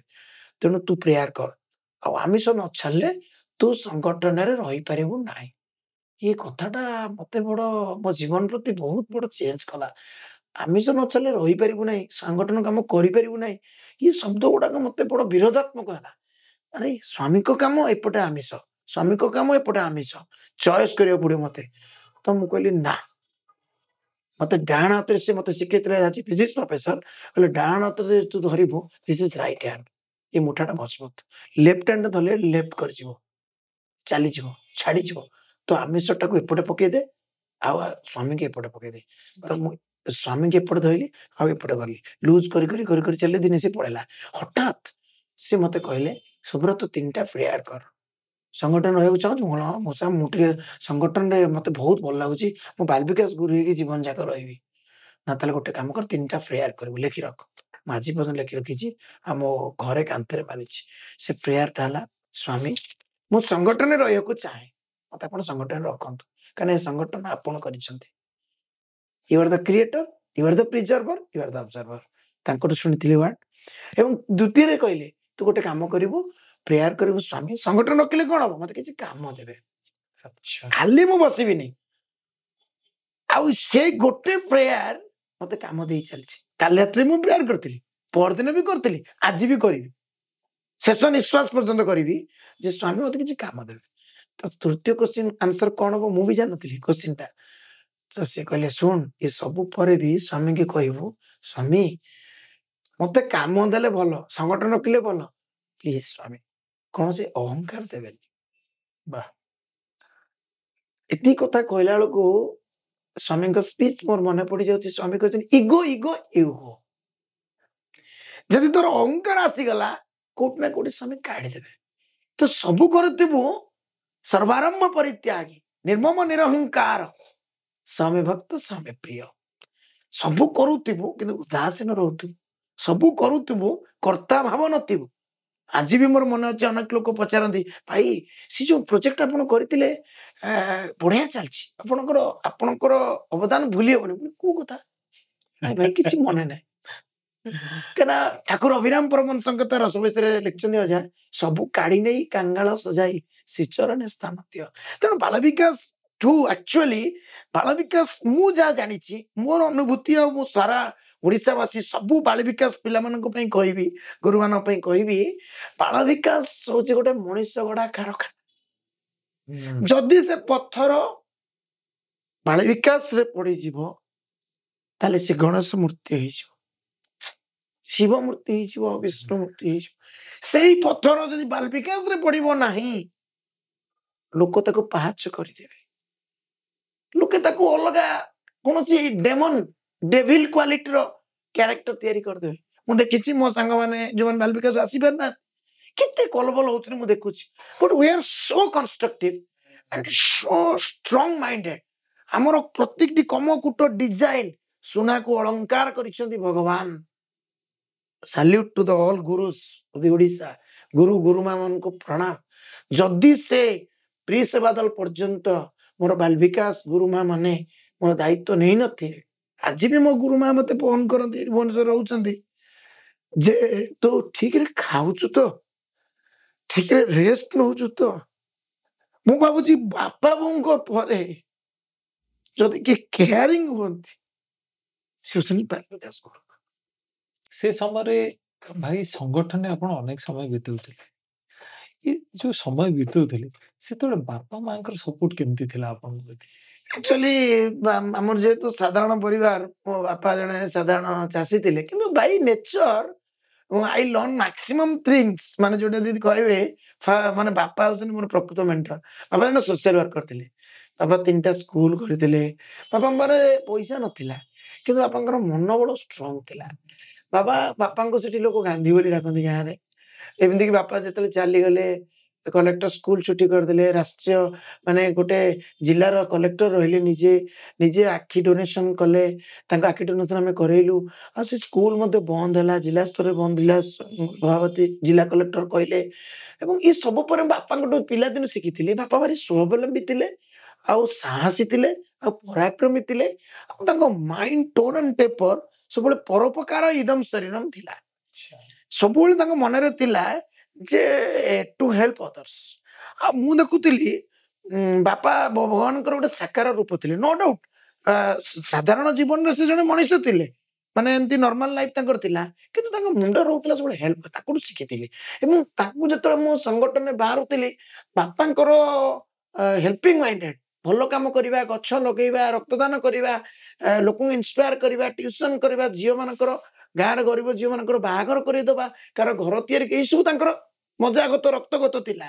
କିନ୍ତୁ ସଂଗଠନ ଥ୍ରୁ ଆସିଲା ବେଳକୁ ବାପା ସବୁବେଳେ କହୁଥିଲେ ତମେ ଏତେ ବୁଲୁଛ, ଏ କରୁଛ, ପଇସା କୋଉଠୁ ଆସିବ, ଆଉ ତମେ ତ ଦେଖୁଛ 5 ଭାଇ ଭଉଣୀ। ସୋ ଏଇସବୁ ପରିସ୍ଥିତି ଭିତରେ ମୁଁ ଯେତେବେଳେ 10th ପାସ୍ କଲି, 10th ପର୍ଯ୍ୟନ୍ତ ମୁଁ somehow ମ୍ୟାନେଜ କରିଦଉଥିଲି। ବୋଉର ପଇସା କାନିରେ ବନ୍ଧା ହେଇଥିବ ମୁଁ ନେଇଯାଉଥିଲି, ଆଉ କହି ବୋଲିକିରି ବାପାଙ୍କୁ ବୋଉ ମାଧ୍ୟମରେ କିଛି ଅଳ୍ପ ପଇସା ନେଇକି ବିଭିନ୍ନ ପ୍ରୋଗ୍ରାମ ଏଣ୍ଟ୍ରି କରିଯାଉଥିଲି। ମୋ ଅଜା ମତେ ବହୁତ ସପୋର୍ଟ କରୁଥିଲେ। ସିଏ କହୁଥିଲେ ତୋର ପଇସା ଦରକାର ନାହିଁ, ମୁଁ ତତେ ସବୁଆଡେ ନେବି, ତୁ ମୋ ସାଙ୍ଗରେ ଚାଲ। ଆଉ ମୋର ଆଜି ମନେ ଅଛି କୁଆଡେ ବାଲିଚନ୍ଦ୍ରପୁର ପ୍ରୋଗ୍ରାମ ଥିଲା ଯାଇଥିଲି, ଝାରସୁଗୁଡା, ସମ୍ବଲପୁର, ଅନୁଗୁଳ। ସେତେବେଳ ସମୟରେ ଯେତେ ବି ପ୍ରୋଗ୍ରାମ ଅଜା ସବୁ ଖର୍ଚ୍ଚ କରୁଥିଲେ। ଅଜା ସ୍ୱର୍ଗପୁରେ ଅଛନ୍ତି, ତାଙ୍କୁ ମୁଁ ଏଠି ସାଲ୍ୟୁଟ କରୁଛି। ଏବଂ ବାପାଙ୍କର ଇଚ୍ଛା ଥିଲା ଯାଅ, କିନ୍ତୁ ଫାଇନାନ୍ସ ସପୋର୍ଟ ଏତେ ମିଳିବା ସୁଯୋଗ ନଥିଲା ବୋଲି ବାପା ସବୁ କଥାରେ ଟିକେ ଟିକେ ଅଙ୍କୁଶ ରଖିବାକୁ ଚେଷ୍ଟା କରୁଥିଲେ। ହେଲେ ବୋଉକୁ ମୁଁ କହିଦଉଥିଲି, ମୋ ବୋଉ ଭାରି ନିରନ୍ତକ ଈଶ୍ୱର ମା ବୋଲି ଡାକେ, ତା ନାଁ ଘର ନାଁ ଦେଇଛି ଈଶ୍ୱର ମା ପ୍ରକୋଷ୍ଠ। ଆଉ ସେ ପ୍ରକୃତିରେ ସରଳ ନିରିଆ, ଯେମିତି ସ୍ୱାମୀଙ୍କ ଲାଇଫରେ ଥିଲା। ଈଶ୍ୱର ମା କହୁଥିଲେ ସ୍ୱାମୀ ଗୋଟେ କଲେଜ କରୁନ, ସ୍କୁଲ କରୁନ, ନେଇଯାଉନ ସୁନା ଖଡୁ ବିକି ଦଉନ, ନେଇଯାଉନ ଇଏ ସବୁ କରିଦିଅ, ଜମି ବିକି ଦିଅ, କିନ୍ତୁ ପିଲାଙ୍କ ପାଇଁ ସ୍କୁଲ କର। ତ ମୋ ବୋଉ ବି କହୁଥିଲା ତୁ ଯାହା କରିବୁ କରିବୁ, ଟିକେ ପିଲାଙ୍କ ପାଠପଢା କଥା ବୁଝୁ, ଟିକେ ସେ ଗାଁରେ ଭାଗବତ କଥା ବୁଝୁ, ଟିକେ ଅଷ୍ଟପରୀ କଥା ବୁଝୁ, ଟିକେ ସେ ଲୋକ କେମିତି ଖାଇବେ ବୁଝୁ। ସବୁବେଳେ ତା ମନ ଭିତରେ ସେ ଭାବନା ଥିଲା। ସୋ ବାପାଙ୍କର ସପୋର୍ଟ ଥିଲା, କିନ୍ତୁ ଟିକେ ଅଙ୍କୁଶ ରହୁଥିଲା ଫାଇନାନ୍ସ। ମୁଁ ଯେତେବେଳେ +2 ପଢିଲି ମୁଁ କଣ କଲି, ଆହୁରି ସେଲ୍ଫ ସଫିସିଏଣ୍ଟ ହବାକୁ ଚେଷ୍ଟା କଲି, ଟ୍ୟୁସନ ଆରମ୍ଭ କରିଦେଲି ଗାଁରେ। ମୁଁ ଗୋଟେ ମଜା କରୁଥିଲି, ସକାଳ ବେଳା ଯୋଉ ଟ୍ୟୁସନ କରୁଥିଲି ପଇସା ନଉଥିଲି, ଉପରବେଳା ଯୋଉ ଟ୍ୟୁସନ କରୁଥିଲି ଫ୍ରି କରିଦେଇଥିଲି। ତ ପିଲା ଉପରବେଳା ବହୁତ ଫୁଲ ହେଇଯାଉଥିଲେ, ଆମର ଯେ ପିଲାମାନେ ମୋ ସାଙ୍ଗରେ କାମ କରୁଥିଲେ କୋଚିଂ ସେଣ୍ଟରରେ ସେ କହୁଥିଲେ ଭାଇ ଆପଣ ଏମିତି କରୁଛନ୍ତି ରାତିରେ ଅଧିକ ପିଲା। ମୁଁ କହିଲି ବଢିଆ ନା, ଅସୁବିଧା କଣ ଅଛି? ସକାଳେ ଯିଆ ହେଲା ପଇସା ଦବ, ରାତିରେ ଯିଏ ଫ୍ରି ଦବ। ସେଥିରୁ କିଛି ପଇସା ଆସୁଥିଲା। ସମସ୍ତଙ୍କୁ ପଇସା ଦେଇଥିଲା ପରେ ମତେ ଆଉ 300-400 ଟଙ୍କା ବଳୁଥିଲା। ଯୋଉ 300-400 ଟଙ୍କାକୁ ମୁଁ ସବୁ ପଇସାକୁ ନାରାୟଣ ସେବା ଆଉ ବାଳ ବିକାଶର ପିଲାମାନଙ୍କ ପାଇଁ ଆୟୋଜନ କରିବା ଏବଂ ସବୁ ପ୍ରୋଗ୍ରାମକୁ ଆଟେଣ୍ଡ କରିବା ପାଇଁ ଯୋଉ ବସରେ ଯିବା 10 ଟଙ୍କା 5 ଟଙ୍କା ପଇସା ଦରକାର ତାକୁ ମୁଁ ସେଭ୍ କରିଥିଲି। ଚେଷ୍ଟା କରୁଥିଲି, ସ୍ୱାମୀଙ୍କୁ କହୁଥିଲି, ସ୍ୱାମୀଙ୍କ ସହିତ ସବୁବେଳେ କଥାବାର୍ତ୍ତା ହଉଥିଲି, ସ୍ୱାମୀ ଇଏ ଯୋଉ ପଇସା ଆସିଲା ଏ ଅମୁକ ପ୍ରୋଗ୍ରାମକୁ ମୁଁ ଯିବି ତ ସେଇଠି 70 ଟଙ୍କା ଦରକାର, ଏଇଟା ରହିଲା। ତ ନାରାୟଣ ସେବା ପ୍ରତି ମାସରେ ହବ, ସେଇ 300 ଟଙ୍କା ଭିତରେ ସବୁ ଫଙ୍କସନ ବି ଆଟେଣ୍ଡ କରିବି ଆଉ ପିଲାମାନଙ୍କୁ ଚକୋଲେଟ ବି ଦେବି। ସେତେବେଳେ ଥିଲା 5 ପଇସିଆ ଯୋଉ ଖଟା ମିଠା ଚକୋଲେଟ, ତାକୁ ସବୁ କିଣିକି ରଖିବି। ପିଲା ମୋର 60-70 ପିଲା ମୋ ବାଳ ବିକାଶ କ୍ଲାସରେ ହନ୍ତି, ତାଙ୍କୁ ସବୁ ଦେବି ଆଉ ମଜା କରେଇବି। ସେଇ ପଇସା ଭିତରେ ପରିବାରର ଯୋଉ ସପୋର୍ଟ ଥିଲା ଆଉ ଘରେ ଧାନ ଚାଉଳର ଅଭାବ ନଥିଲା। କିଛି ଗୋଟେ ନାରାୟଣ ସଭା ହେଲା କି ଫଙ୍କସନ ହେଲା, ବାପା ଯଦି ଦେଇଥିବେ 20 ଟଙ୍କା, ବୋଉଠୁ ବୁଲେଇକି ନେଇଯାଇଥିବି 50 ଟଙ୍କା। ଏପଟେ ବଡ ବୋଉ ଖୁଡି ସମସ୍ତଙ୍କୁ ନେଇଯିବି। ଯେପଟେ ଚାଉଳ ଯଦି ଗଉଣୀ ବୋଉ ଦେଲାଣି ସେପଟେ ହାତ ପୁରା ଆଉ 2 ଗଉଣୀ ପକେଇଦେବି ଅମାର। ଏମିତି କରିକି ଗୋଟେ ଆନନ୍ଦ ମଧ୍ୟ ବେଦସାର ବ୍ରହ୍ମରେ ଆମେ କରୁଥିଲୁ ବିସ୍ତାର। ସେ ମଜାଟା ଥିଲା ସ୍ୱାମୀଙ୍କ ସହିତ ଗୋଟେ ଅଲ୍ ଦ ମୁମେଣ୍ଟ ସ୍ୱାମୀଙ୍କ ସହିତ କଥା ହବା, ସ୍ୱାମୀକି କହିଦବା, ସ୍ୱାମୀଙ୍କୁ କହିକି ଆଜି ବି ମୁଁ ଫିଲ୍ କରିଛି ସ୍ୱାମୀ ଯାହା କରୁଛ କର, ଟିକେ ଲକ୍ଷ୍ମୀଙ୍କ କଣ୍ଟ୍ରି ମାନେ ମୋ ଧର୍ମପତ୍ନୀ ଟିକେ କଣ୍ଟ୍ରି ବିଜେ କରିଯାଅ ଯେମିତି ସେ କିଛି କହିବେ ନାହିଁ। କାରଣ ମୁଁ କେତେ କୁଆଡେ କାମରେ ପଡୁଛି। ସେତେବେଳେ ବି ସେମ୍ ଥିଲା ଯେ ବାପା ଙ୍କ କଣ୍ଟ୍ରି ପ୍ରଭୁ ବିଜେ କର, ନହେଲେ ମାଡ଼ଟା ହବ। ଭଗବାନ ସପୋର୍ଟ କରୁଥିଲେ, ତାଙ୍କ କଣ୍ଟ୍ରି ବିଜେ କରୁଥିଲେ। ଆଉ ମୋ ଅପ୍ ଟୁ ଗ୍ରାଜୁଏସନ୍ ମୁଁ ବହୁତ ଆନନ୍ଦର ସହିତ ସ୍ୱାମୀଙ୍କ ସହିତ କଟେଇଛି। ଭାଇ ଆପଣ ଟ୍ୟୁସନ କରିବା, ନାରାୟଣ ସେବା କରିବା, ଏଇ ସବୁ କଥାରୁ ମୁଁ ଅନୁଭବ କରୁଛି ଆପଣ ନିଶ୍ଚିତ ତରୁଣ ଅବସ୍ଥାରେ ସେତେବେଳକୁ ପହଞ୍ଚି ସାରିବେଣି। ହଁ, ସେତେବେଳକୁ ପାଖାପାଖି ମତେ 17-18 ହେଇଗଲାଣି। ପାଖାପାଖି ଆପଣଙ୍କର ତରୁଣ ଅବସ୍ଥା ବିଷୟରେ ଶୁଣିବା ପୂର୍ବରୁ ମୁଁ ଟିକେ ଆପଣଙ୍କୁ ପଚାରିବାକୁ ଚାହେଁ, ବାଲ୍ୟ ଅବସ୍ଥାରୁ ତରୁଣ ଅବସ୍ଥା ମଧ୍ୟରେ ଏମିତି ଏକ ମୁହୂର୍ତ୍ତ ଯାହା ଭଗବାନଙ୍କ ସହିତ ଆପଣ ନିଜ ମାନସ ପଟରେ ସାଇତିକି ଏ ପର୍ଯ୍ୟନ୍ତ ରଖିଛନ୍ତି? ଆକ୍ଚୁଆଲି ସ୍ୱାମୀଙ୍କର ଅପାର କରୁଣା ଯେ ସ୍ୱାମୀ ଇଜ ମାଇ ରୋଲ ମଡେଲ। ସ୍ୱାମୀଙ୍କର ଏଇ ଯୋଉ ମାନେ ରସ ବୟସ ବହିଟା ମୁଁ ଯେତେବେଳେ ପଢିଲି +2ର ଫାର୍ଷ୍ଟ ଇୟର ସମୟ, ମୁଁ ସାଇନ୍ସରେ ପଢିଲି। ତ ସେ ରସ ବୈଶକର ପ୍ରତ୍ୟେକଟି ପେଜକୁ ମୁଁ ତନ୍ନ ତନ୍ନ କରି ପଢୁଥିଲି। କାହିଁକିନା ଆମର ଅଜା ଯେତେବେଳେ ଅଜାଙ୍କ କଥା କହୁଥିଲେ, ବ୍ରହ୍ମନାଥ ଅଜାଙ୍କ କଥା ପଢିଲି। ତ ପଢିଲା ପରେ ମୁଁ ତାକୁ ପ୍ରାକ୍ଟିକାଲ ଜୀବନରେ ମଧ୍ୟ ୟୁଟିଲାଇଜ କରିବାକୁ ସବୁବେଳେ ଇଚ୍ଛା ପ୍ରକାଶ କଲି। ଏମିତିକି ଆମ ଗାଁରେ କେତେ ଜଣ ଥିଲେ ଡେଷ୍ଟିଚ୍ୟୁଟ, ମାନେ ନିଆ ସ୍ତ୍ରୀ ଲୋକ ଥିଲେ, ମାନେ ଯୋଉମାନଙ୍କର ବହୁତ ଅଭାବ ଥିଲା, ଅସୁବିଧା ଥିଲା। ତ ମୋର ମନେ ଅଛି ଯେତେବେଳେ ମୁଁ +2 ପଢୁଥିଲି, ଗାଁରେ ଜଣେ ଆମର ହିନ୍ଦୁ ମା ବୋଲି ଥିଲା। ସିଏ ପଡି ଯାଇଥିଲା, ତାର କଣ କି ଉଠି ପଡୁନଥିଲା ବେଡରୁ। ଯେମିତିକି ଯାଇକି ତାକୁ ସଫାସଫି କରିବା, ତାର ସେବା କରିବା, ତାକୁ ଗାଧେଇ ପାଧେଇ ଦବା, ଆଉ ଆମର ତାକୁ କଣ ତେଲ ନେଇକି ଘଷିବା, ଇଏ ସବୁ କାମ ଗୁଡାକ ମୁଁ ଗାଁରେ ମଧ୍ୟ ଆରମ୍ଭ କରିଦେଇଥିଲି। କାହିଁ କରିଦେଇଥିଲି ନା, ସେ ବହିରୁ ପଢୁଥିଲି ସ୍ୱାମୀ କଣ ଚାହାନ୍ତି। ସ୍ୱାମୀ ଚାହାନ୍ତି ମେକ୍ ଅଦର୍ସ ହାପି, ସ୍ୱାମୀ ହାପି। ସ୍ୱାମୀ ସବୁବେଳେ ଖୁସି ହେବେ ଯଦି ତମେ ଅନ୍ୟର ଭଲ ପାଇଲ। ଏବଂ ସବୁବେଳେ ସ୍ୱାମୀ କହୁଥିଲେ ଯେ ଲଭ୍ ଅଲ୍ ସର୍ଭ ଅଲ୍। ଏଇ କଥା ଗୁଡାକ ମୁଁ ପ୍ରାକ୍ଟିକାଲ କରୁଥିଲି। ତାପରେ ମୁଁ ନାରାୟଣ ସେବା ବାଳ ବିକାଶ ପିଲାଙ୍କୁ ତାଙ୍କର ପାଠର ଦାୟିତ୍ୱ ନବା, କିଏ କଣ ପାଠ ପଢିବ, ପିଲାମାନେ ବାପା ମାଙ୍କୁ ମୁଣ୍ଡିଆ ମାରିଲେ କି ନା ଏକଥା ମଧ୍ୟ ଦେଖିବା ଏବଂ ନିଜେ ଜୀବନରେ ପ୍ରାକ୍ଟିସ କରିବା। ମୁଁ ସେଥିପାଇଁ କେବେ କୌଣସି ସିରିଏଲ ବି ଦେଖୁନଥିଲି। ମୋର ଲାଷ୍ଟ ଯେତେବେଳେ +2 ପଢୁଥିଲି ସେତେବେଳେ ମୁଁ ଫିଲ୍ମ ଦେଖିବା ଛାଡିଥିଲି। ଆଜି ପର୍ଯ୍ୟନ୍ତ ଟିଲ୍ ନାଓ ମୁଁ ଫିଲ୍ମ ଦେଖିନି। Cinema, cigarette, card I never touch. Last ହେଇଗଲାଣି ଆପଣଙ୍କର 31 ବର୍ଷ, 31 ଇୟର୍ସ ହେଲାଣି କୌଣସି ଫିଲ୍ମ ହଲକୁ ମୁଁ ଯାଇନି କି ଟିଭିରେ ବି ଦେଖିନାହିଁ। ଏଟା ପ୍ରାକ୍ଟିସ ମେକ୍ସ ପରଫେକ୍ଟ। ଏଇ ୱାର୍ଡଟା ମତେ ସବୁବେଳେ ଇନ୍ସପାୟାରିଂ କରୁଥିଲା। ଭୀମସେନ ମଉସାଙ୍କଠୁ ସରଳ ଜୀବନ ଦେଖିଥିଲି, ଅଜାଙ୍କ କଥା ଦେଖିଥିଲି। ୟା ପରେ ପରେ ମୁଁ ଦେଖିଲି ସ୍ୱାମୀ ସବୁବେଳେ ମୋ ସହିତ ରହୁଥିଲେ। ମୁଁ +2ରେ ହଠାତ୍ ଆମେ ସବୁ ବୁଲି ବୁଲି ଭଜନ କରୁ, କମ୍ୟୁନିଟି ଭଜନ। ତ ବାଲୁଙ୍କେଶ୍ୱର ପୀଠ ଆମ ଗାଁର ଜଣେ ଇଷ୍ଟ ଦେବ ଅଛନ୍ତି, ଶିବ ମନ୍ଦିର। ସେଠି ଜଣେ ନାନୀ ଥିଲେ ନିରୁ ନାନୀ। ସିଏ ସବୁ ସଂକ୍ରାନ୍ତିରେ ଭଜନ କରନ୍ତି। ତ ଆମେ ସେଠି ଭଜନ କରୁଛୁ। ସିଏ ଭାରି ସରଳ ଆଉ ନିରୀହ, ଭାରି ନିଷ୍ଠାପର, ପୁରା ଲିପା ପୋଛା କରିଥିବେ, ସତେ ଯେମିତିକି ଶବରୀ ଫୁଲ ପକେଇ ଅପେକ୍ଷା କରିଛି, ସତେ ଯେମିତିକି ପୁରା ମାନେ ରାଧା ଭଗବାନଙ୍କ ପାଇଁ ଅପେକ୍ଷା କରିଛି, ମୀରାବାଇ ଯେମିତି ଗୁଣୁଗୁଣୁ ହଉଛି, ପୁରା ହନୁମାନଙ୍କ ଭଳି ସବୁବେଳେ ସେ ଜାଗ୍ରତ ରହୁଥିଲେ। ଆଉ ଭଗବାନଙ୍କର ଏଇ କାମ ପାଇଁ ନଗର କୀର୍ତ୍ତନ ଭଜନ ସେ ପୁରା ଜଗିକି ରହିଥିବେ। ସେ ମାସଟା ଯାକ ସଂକ୍ରାନ୍ତି ଦିନକୁ ପୁରା ଆଲର୍ଟ ରହିଥିବେ। ଏମିତି ବି ନୈଷ୍ଠିକ ଶିବ ମନ୍ଦିରର ପୂଜକ ତାଙ୍କ ପରିବାର, ଆଉ ପୁରା ନିରାମିଷାସୀ। ତ ଆମେ ସେଠି ଭଜନ କରୁଛୁ, ଅନେକ ଦିନ ଧରି ଭଜନ କଲୁଣି। ମୋର ମନେ ଅଛି ମୁଁ ପଞ୍ଚମ ଷଷ୍ଠ ପଢିଲା ବେଳଠୁ ଭଜନ ଆରମ୍ଭ ହେଇଯାଇଥିଲା। ମୁଁ ଯେତେବେଳେ +2 ପଢୁଥିଲି, ମୋର ସେଇ ସମୟଟା ମାନେ +2 ଆଉ +3 କ୍ୟାରିୟରଟା 5 ବର୍ଷ ଗୋଟେ ସ୍ୱାମୀଙ୍କ ସହିତ ଗୋଟେ ପ୍ରାକ୍ଟିସ୍ ମେକ୍ସ ପରଫେକ୍ଟର ଗୋଟେ ବଢିଆ ସମୟ ଥିଲା। ତ ହଠାତ୍ ଆମେ ଭଜନ କରୁଛୁ, ଭଜନ ଚାଲିଛି, ମୁଁ ଦାରା ବଜଉଛି, ଭଜନ ଚାଲିଛି। ଦାରା ବଜେଇବା ଭିତରେ ହଠାତ୍ କିରି ଆମେ ଦେଖୁଛୁ ଯେ ଜଣେ ମତେ ଠାରିଦେଲା। ମୁଁ ଆଖି ବନ୍ଦ କରିକି, ପ୍ରାୟତଃ ଭଜନରେ ମୁଁ ଆଖି ବନ୍ଦ କରିଦିଏ। ଭଜନ କରି ଭୋର କରୁଛି, ଜଣେ ଠାରିଦେଲା, ଭାଇ ଭାଇ ବାବାଙ୍କ ଧୋତିରୁ ମହୁ ଝରୁଛି। ତ ଧୋତିରୁ ମାନେ ଶୂନ୍ୟ ଆସନରେ ଧୋତି ପଡେ। ଆମ ଗାଁ ଗହଳିରେ ଧୋତି ଥିଲା, ସେ ଧୋତିର ଯୋଉ ଭାଙ୍ଗ ଥିଲା ସେଠୁ ସେ ମହୁ ଝରୁଛି। ତ ଆମେ ଯେତେବେଳେ ଅନେଇ ଦେଲୁ, ଦେଖିଲୁ ଯେ ମହୁ ଝରି ଚାଲିଛି ଏବଂ ମହୁ ଝରିକି ତଳେ ପଇଲାଣି। ତ ମୁଁ ଫ୍ରଣ୍ଟ ଲାଇନରେ ବସିଥିଲି, ଅନେଇଲା ବେଳକୁ ସେ ତଳ ମାଟି ଓଦା ହେଇଗଲାଣି। ତାପରେ ଆମେ ଗୋଟେ ତସଲା ଆଣିଲୁ। ଆପଣମାନେ ବିଶ୍ୱାସ କରିବେ, ସେ ତସଲା ଧୀରେ ଧୀରେ ଧୀରେ ଧୀରେ ପୂର୍ଣ୍ଣ ହେବାକୁ ଲାଗିଲା। ଏତେ ମହୁ, ଅଜସ୍ର ମହୁ ମୁଁ ଆଜି ପର୍ଯ୍ୟନ୍ତ ଦେଖିନାହିଁ ଧୋତିରୁ ପୁଣି। ଏବଂ ଗାଁ ଲୋକ ଆସିଲେ, ପେଟ୍ରୋମାକ୍ସ ଟର୍ଚ୍ଚ ଲାଇଟ୍ ଲଗେଇ ଦେଖିଲେ। ଏବଂ ଇଏ ସବୁ ପରେ ମୁଁ ଦେଖୁଥିଲି ଭଗବାନ ପ୍ରତି କ୍ଷଣ କ୍ଷଣ ଅଦୃଶ୍ୟ ଜଗତରେ ତାଙ୍କର ସୂକ୍ଷ୍ମ ସ୍ଥୂଳ ଜଗତକୁ ଦେଖଉଛନ୍ତି ଯେ ମୁଁ ତୁମ ସହିତ ଅଛି। ଆଉ ସେଇଟା ମୁଁ ଆଜି ପର୍ଯ୍ୟନ୍ତ ସାଇତି ରଖିଛି। କିଛି ବି କେବେ କୋଉଠି ଓଡ଼ିଶାର ବିଭିନ୍ନ ପ୍ରାନ୍ତର ବୁଲିଲା ବେଳେ ଭାବିଛି, ମୁଁ କ'ଣ ବି କରୁଛି ସ୍ୱାମୀ ମତେ ଦେଖୁଛନ୍ତି। ସେଇ ସମୟରେ ମୋ ରସ ବୈଶ୍ୟ କଥା ଟିକେ ମନେ ପକେଇ ଦଉଛି। ରସ ବୈଶ୍ୟରେ ପଡ଼ିଲି ମାନେ ମୁଁ ଡରିଯାଏ। ବେଳେବେଳେ ଦେଖିଛି ସ୍ୱାମୀ ଅଜାକୁ କହିଛନ୍ତି, ଜାତିସଂଘ ମିଟିଂରେ ଯାଇଥିଲୁ, ସେଠି କ'ଣ କରୁଥିଲୁ? ମାନେ ଆମେରିକାରେ ଜାତିସଂଘ ମିଟିଂ, ଇଏ ଥିଲେ ଇଣ୍ଡିଆନ କଂଗ୍ରେସର ଜାତିସଂଘ ମୁଖପାତ୍ର। ଇଏ ସେଠି କ'ଣ କରୁଥିଲେ? 136 ତାଲା ଉପରେ ସ୍ୱାମୀ ତାକୁ ମନେ ପକେଇ ଦେଇଛନ୍ତି ଏବଂ ଇଏ ଡରି ଯାଇଛନ୍ତି। ସ୍ୱାମୀ ଯେ ପ୍ରକୃତରେ ଅନନ୍ତର କର୍ତ୍ତୃଣେ ନମଃ, ସ୍ୱାମୀ ଅଧିଷ୍ଠ ସର୍ବଭୂତାନାଂ, ସ୍ୱାମୀ ପ୍ରକୃତରେ ମମୈବାଂଶ ଜୀବଲୋକେ ଜୀବଭୂତ ସନାତନ, ପ୍ରତି କ୍ଷଣ କ୍ଷଣ ନିବାସୀ, ଘଟ ଘଟ ବାସୀ, ଅନ୍ତର ନିବାସୀ। ଏକଥା ଅଜାକୁ ମନେ ପକେଇଦେଲେ। ତୁ ସେ ଜଙ୍ଗଲ ଭିତରେ ଯାଇଥିଲୁ, ସୁନାବେଡାରେ ସ୍ପିଚ୍ ଦଉଥିଲୁ, ତୋ ଦେହ ଭଲ ନଥିଲା, କାହିଁକି ତୁ ଯାଉଥିଲୁ ଜ୍ୱରରେ? ତୋ ଯୋଗୁ ମୁଁ ଘଣ୍ଟେ 10 ମିନିଟ୍ ଠିଆ ହେଇକି ମତେ କହିବାକୁ ପଡିଲା। ମାନେ ଭକ୍ତ ପାଇଁ ଭଗବାନଙ୍କର କି ବ୍ୟାକୁଳତା ଥିଲା। ଆଉ ଆଜି ଯୁଗରେ, କଳି ଯୁଗରେ, ଆମେ ଦ୍ୱାପର ତ୍ରେତୟାକୁ ଯିବା ଆବଶ୍ୟକ ପଡିବ ନାହିଁ। ଏଇ ଯୁଗରେ କ'ଣ ହେଇଛି ଆମେ ଅନୁଭବ କରୁ।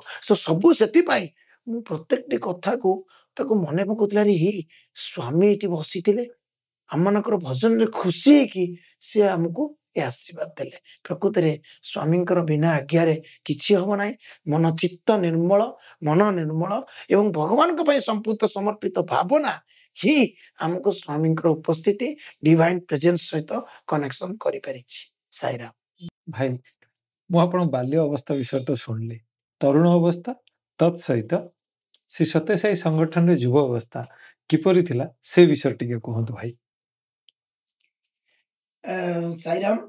ପ୍ରକୃତରେ ପିଲାଦିନର ଯୋଉ ବାଳ ବିକାଶ ସମୟର ଯୋଉ ଗୁରୁମାଙ୍କର ଯୋଉ ନିର୍ଦ୍ଦେଶନା ବା ସ୍ୱାମୀଙ୍କର ଯୋଉ କେୟାରିଂ ଆଣ୍ଡ ଲଭିଂ ଆଟମୋସ୍ଫିୟର, ସ୍ୱାମୀଙ୍କ ସହିତ ଯୋଉ ଯାତ୍ରା ଥିଲା ଅପ୍ ଟୁ ପ୍ରି ସେବାଦନ, ସେ ଯୋଉଟା କହନ୍ତି କ'ଣ କି ମଣିଷ ଗଢ଼ା କାରଖାନାରେ ସ୍ୱାମୀଙ୍କର ଯୋଉ ଗଢ଼ିବାର ଯୋଉ ସ୍ୱପ୍ନ ଥିଲା, ସେଟା ମୁଁ ଯୁବ ଅବସ୍ଥାରେ ବହୁତ ତାର ଆନନ୍ଦ ନେଲି। ମୋର ମନେ ପଡୁଛି ଯେତେବେଳେ ମୋର +2 ସରିଗଲା, ତ ଆମର ଗୋଟେ ସମର କୋର୍ସ ଥିଲା ଭୁବନେଶ୍ୱରରେ। ତ ମୁଁ ପଳେଇ ଆସିଲି ସମର କୋର୍ସକୁ। ଏଠି ଆମର ଦାଦାଙ୍କ ଘର ଅଛି, ମୋ ନିଜ ଦାଦାଙ୍କ ଘର। ସେଠି ରହି ସମର କୋର୍ସ ଆଟେଣ୍ଡ କରିବାକୁ ଆସିବାରୁ ମୁଁ ଖବର ପାଇଲି ଯେ ଆମର ଅଜା ଚାଲି ଯାଇଛନ୍ତି। ତ ବ୍ରହ୍ମନାଥ ଅଜାଙ୍କର ଶୋକରେ ସମଗ୍ର ରାଜ୍ୟ ସଂଗଠନ ମାନେ ବହୁତ ବଡ଼ ମାନେ ଅପୂରଣୀୟ କ୍ଷତି। ମୁଁ ସେଇ ଶୋକ ସଭାରେ ମଧ୍ୟ ଯୋଗ ଦେଇଦେଲି ବାଇ ଡିଫଲ୍ଟ। ଆଉ ଆସି ଦାଦା ପୁଅଙ୍କ ସହିତ ସାଇକେଲରେ ଆସିଥିଲି, ଦାଦା ପୁଅଙ୍କ ସହିତ। ତାପରେ ଆସିକି ଏଠି ଯୋଗ ଦେଲି। ସେତିକିବେଳେ ଭି ସତ୍ୟନାରାୟଣ ଯିଏ ଶ୍ରୀନିବାସନ ଆମର ଯିଏ ଥିଲେ ଅଲ୍ ଇଣ୍ଡିଆ ପ୍ରେସିଡେଣ୍ଟ, ସିଏ ଆସିଥିଲେ। ଆସିକି ଥିଲାବେଳେ ସିଏ ଆଇ ଶ୍ରୀନିବାସ ରାଓଙ୍କୁ ସଭାପତି ଭାବରେ ଘୋଷଣା କଲେ, ସ୍ୱାମୀଙ୍କର ମେସେଜ ଆଣିଥିଲେ। ये ସବୁ କଥା ସହିତ ମୁଁ 5-7 ଦିନ ରହିଲି ଆଉ ତାପରେ ମୁଁ ପଳେଇଗଲି। ପଳେଇଗଲା ପରେ ମୁଁ ଗ୍ରାଜୁଏସନ୍ କଲି। ଗ୍ରାଜୁଏସନ୍ ପରେ ଯେତେବେଳେ ଆମ ଘରର ପାରିପାର୍ଶ୍ଵିକ ଅବସ୍ଥା ଏବଂ ସଂଗଠନର ବିଭିନ୍ନ କାମ ସହିତ ମୁଁ ଥିଲି, ତ ତାପରେ ମୁଁ ଭାବିଲି ଯେ ନା ମତେ ଏଠୁ ଘର ଛାଡିବାକୁ ପଡିବ। କାହିଁକି ନା ଆମ ଘରର ଏଭଳି ଅବସ୍ଥା ଥିଲା 2 ଭଉଣୀ ବାହାଘର ହବ। ଯେ ବଡ ଭାଇ ଓଏଏସ୍ ପାଇଁ ପ୍ରିପେୟାର କରୁଛନ୍ତି, ପଢାପଢି କରୁଛନ୍ତି। ସାନ ଭାଇ +2 ପଢୁଥିଲା। ଏ ସବୁକୁ ନେଇକି ଆମ ଘରର ଫାଇନାନ୍ସିଆଲ ସିଚୁଏସନକୁ ଦେଖିକି ମୁଁ ଭାବିଲି ଯେ ସ୍ୱାମୀ ଏଥର ମତେ ଘର ଛାଡିବାକୁ ପଡିବ। ତ ୟା ପୂର୍ବରୁ ମୋର ଆମ ଗାଁ ପାଖରେ ଗୋଟେ କାଳିଆବୋଦା ମଠ ଅଛି। ସେଇଠି ମୁଁ ଯାଇକି ମଝିରେ 1 ଇୟର ଡ୍ରପ୍ ଆଉଟ୍ ଦେଇକି ମୁଁ ସନ୍ନ୍ୟାସୀ ହେଇଯାଇଥିଲି। ମାନେ ଘରୁ ସବୁଦିନ କଠଉ ମାଡ଼ି, ଧଳା ପିନ୍ଧି, ଧୋତି ପିନ୍ଧି ମୁଁ ପଳେଇ ଯାଉଥିଲି। ଦିନ ତମାମ ସେଠି ଧ୍ୟାନ କରୁଥିଲି, ଭାଗବତ ପଢୁଥିଲି।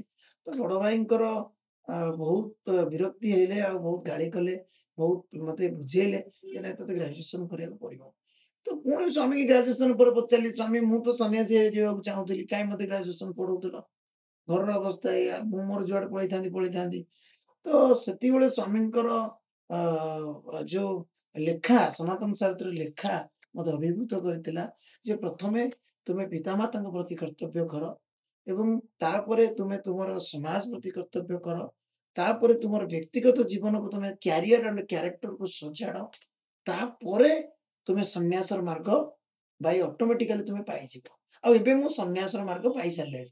କାହିଁକି ନା ସେଇ ସମୟରେ ମୁଁ ଯୋଉ ଅନୁଭୂତି ମୁଁ ଦେଖିଛି ଯୁବକ ଅବସ୍ଥାରେ, ମୁଁ ଯେତେବେଳେ ଆସିଲି ଭାରି 99 ରେ ଘରୁ ବାହାରିଲି, ସେତେବେଳେ 98 ର ଶେଷ ଭାଗ। ତ ମୁଁ କୋଉଠି ରହିବି? କଟକରେ ଗୋଟେ ପ୍ରଶାନ୍ତି ଭଣ୍ଡାର ଥିଲା। ଆଜି ଡେଟ୍‌ରେ ବୋଧେ ସେ ପ୍ରଶାନ୍ତି ଭଣ୍ଡାର ଭାଙ୍ଗିଗଲାଣି। ବସଷ୍ଟାଣ୍ଡ ଏକ୍ସଟେନସନ ପରେ ସେ ଜଣେ ମଉସା ଥିଲେ। ସେ ମଉସା ବହୁତ ସରଳ ଲୋକ। ମୁଁ ଯେତେବେଳେ କଟକ ସହିତ ଆକ୍ୱାଣ୍ଟେଡ୍ ଥିଲି, ତାଙ୍କ ସହିତ ଚିହ୍ନା ପରିଚୟ ହେଇଥିଲା। ଆସି ତାଙ୍କ ପାଖରେ ପହଞ୍ଚିଲି ଯେ, "ମଉସା ମୁଁ ଚାକିରି ଖୋଜୁଛି, ଆଉ ମୁଁ ଟିକେ ଏଠି ଆପଣଙ୍କ ପାଖରେ 2-4 ଦିନ ରହିବି।" ସେ ମତେ ସେତେ ଗଭୀର ଭାବରେ ଜାଣିନଥିଲେ।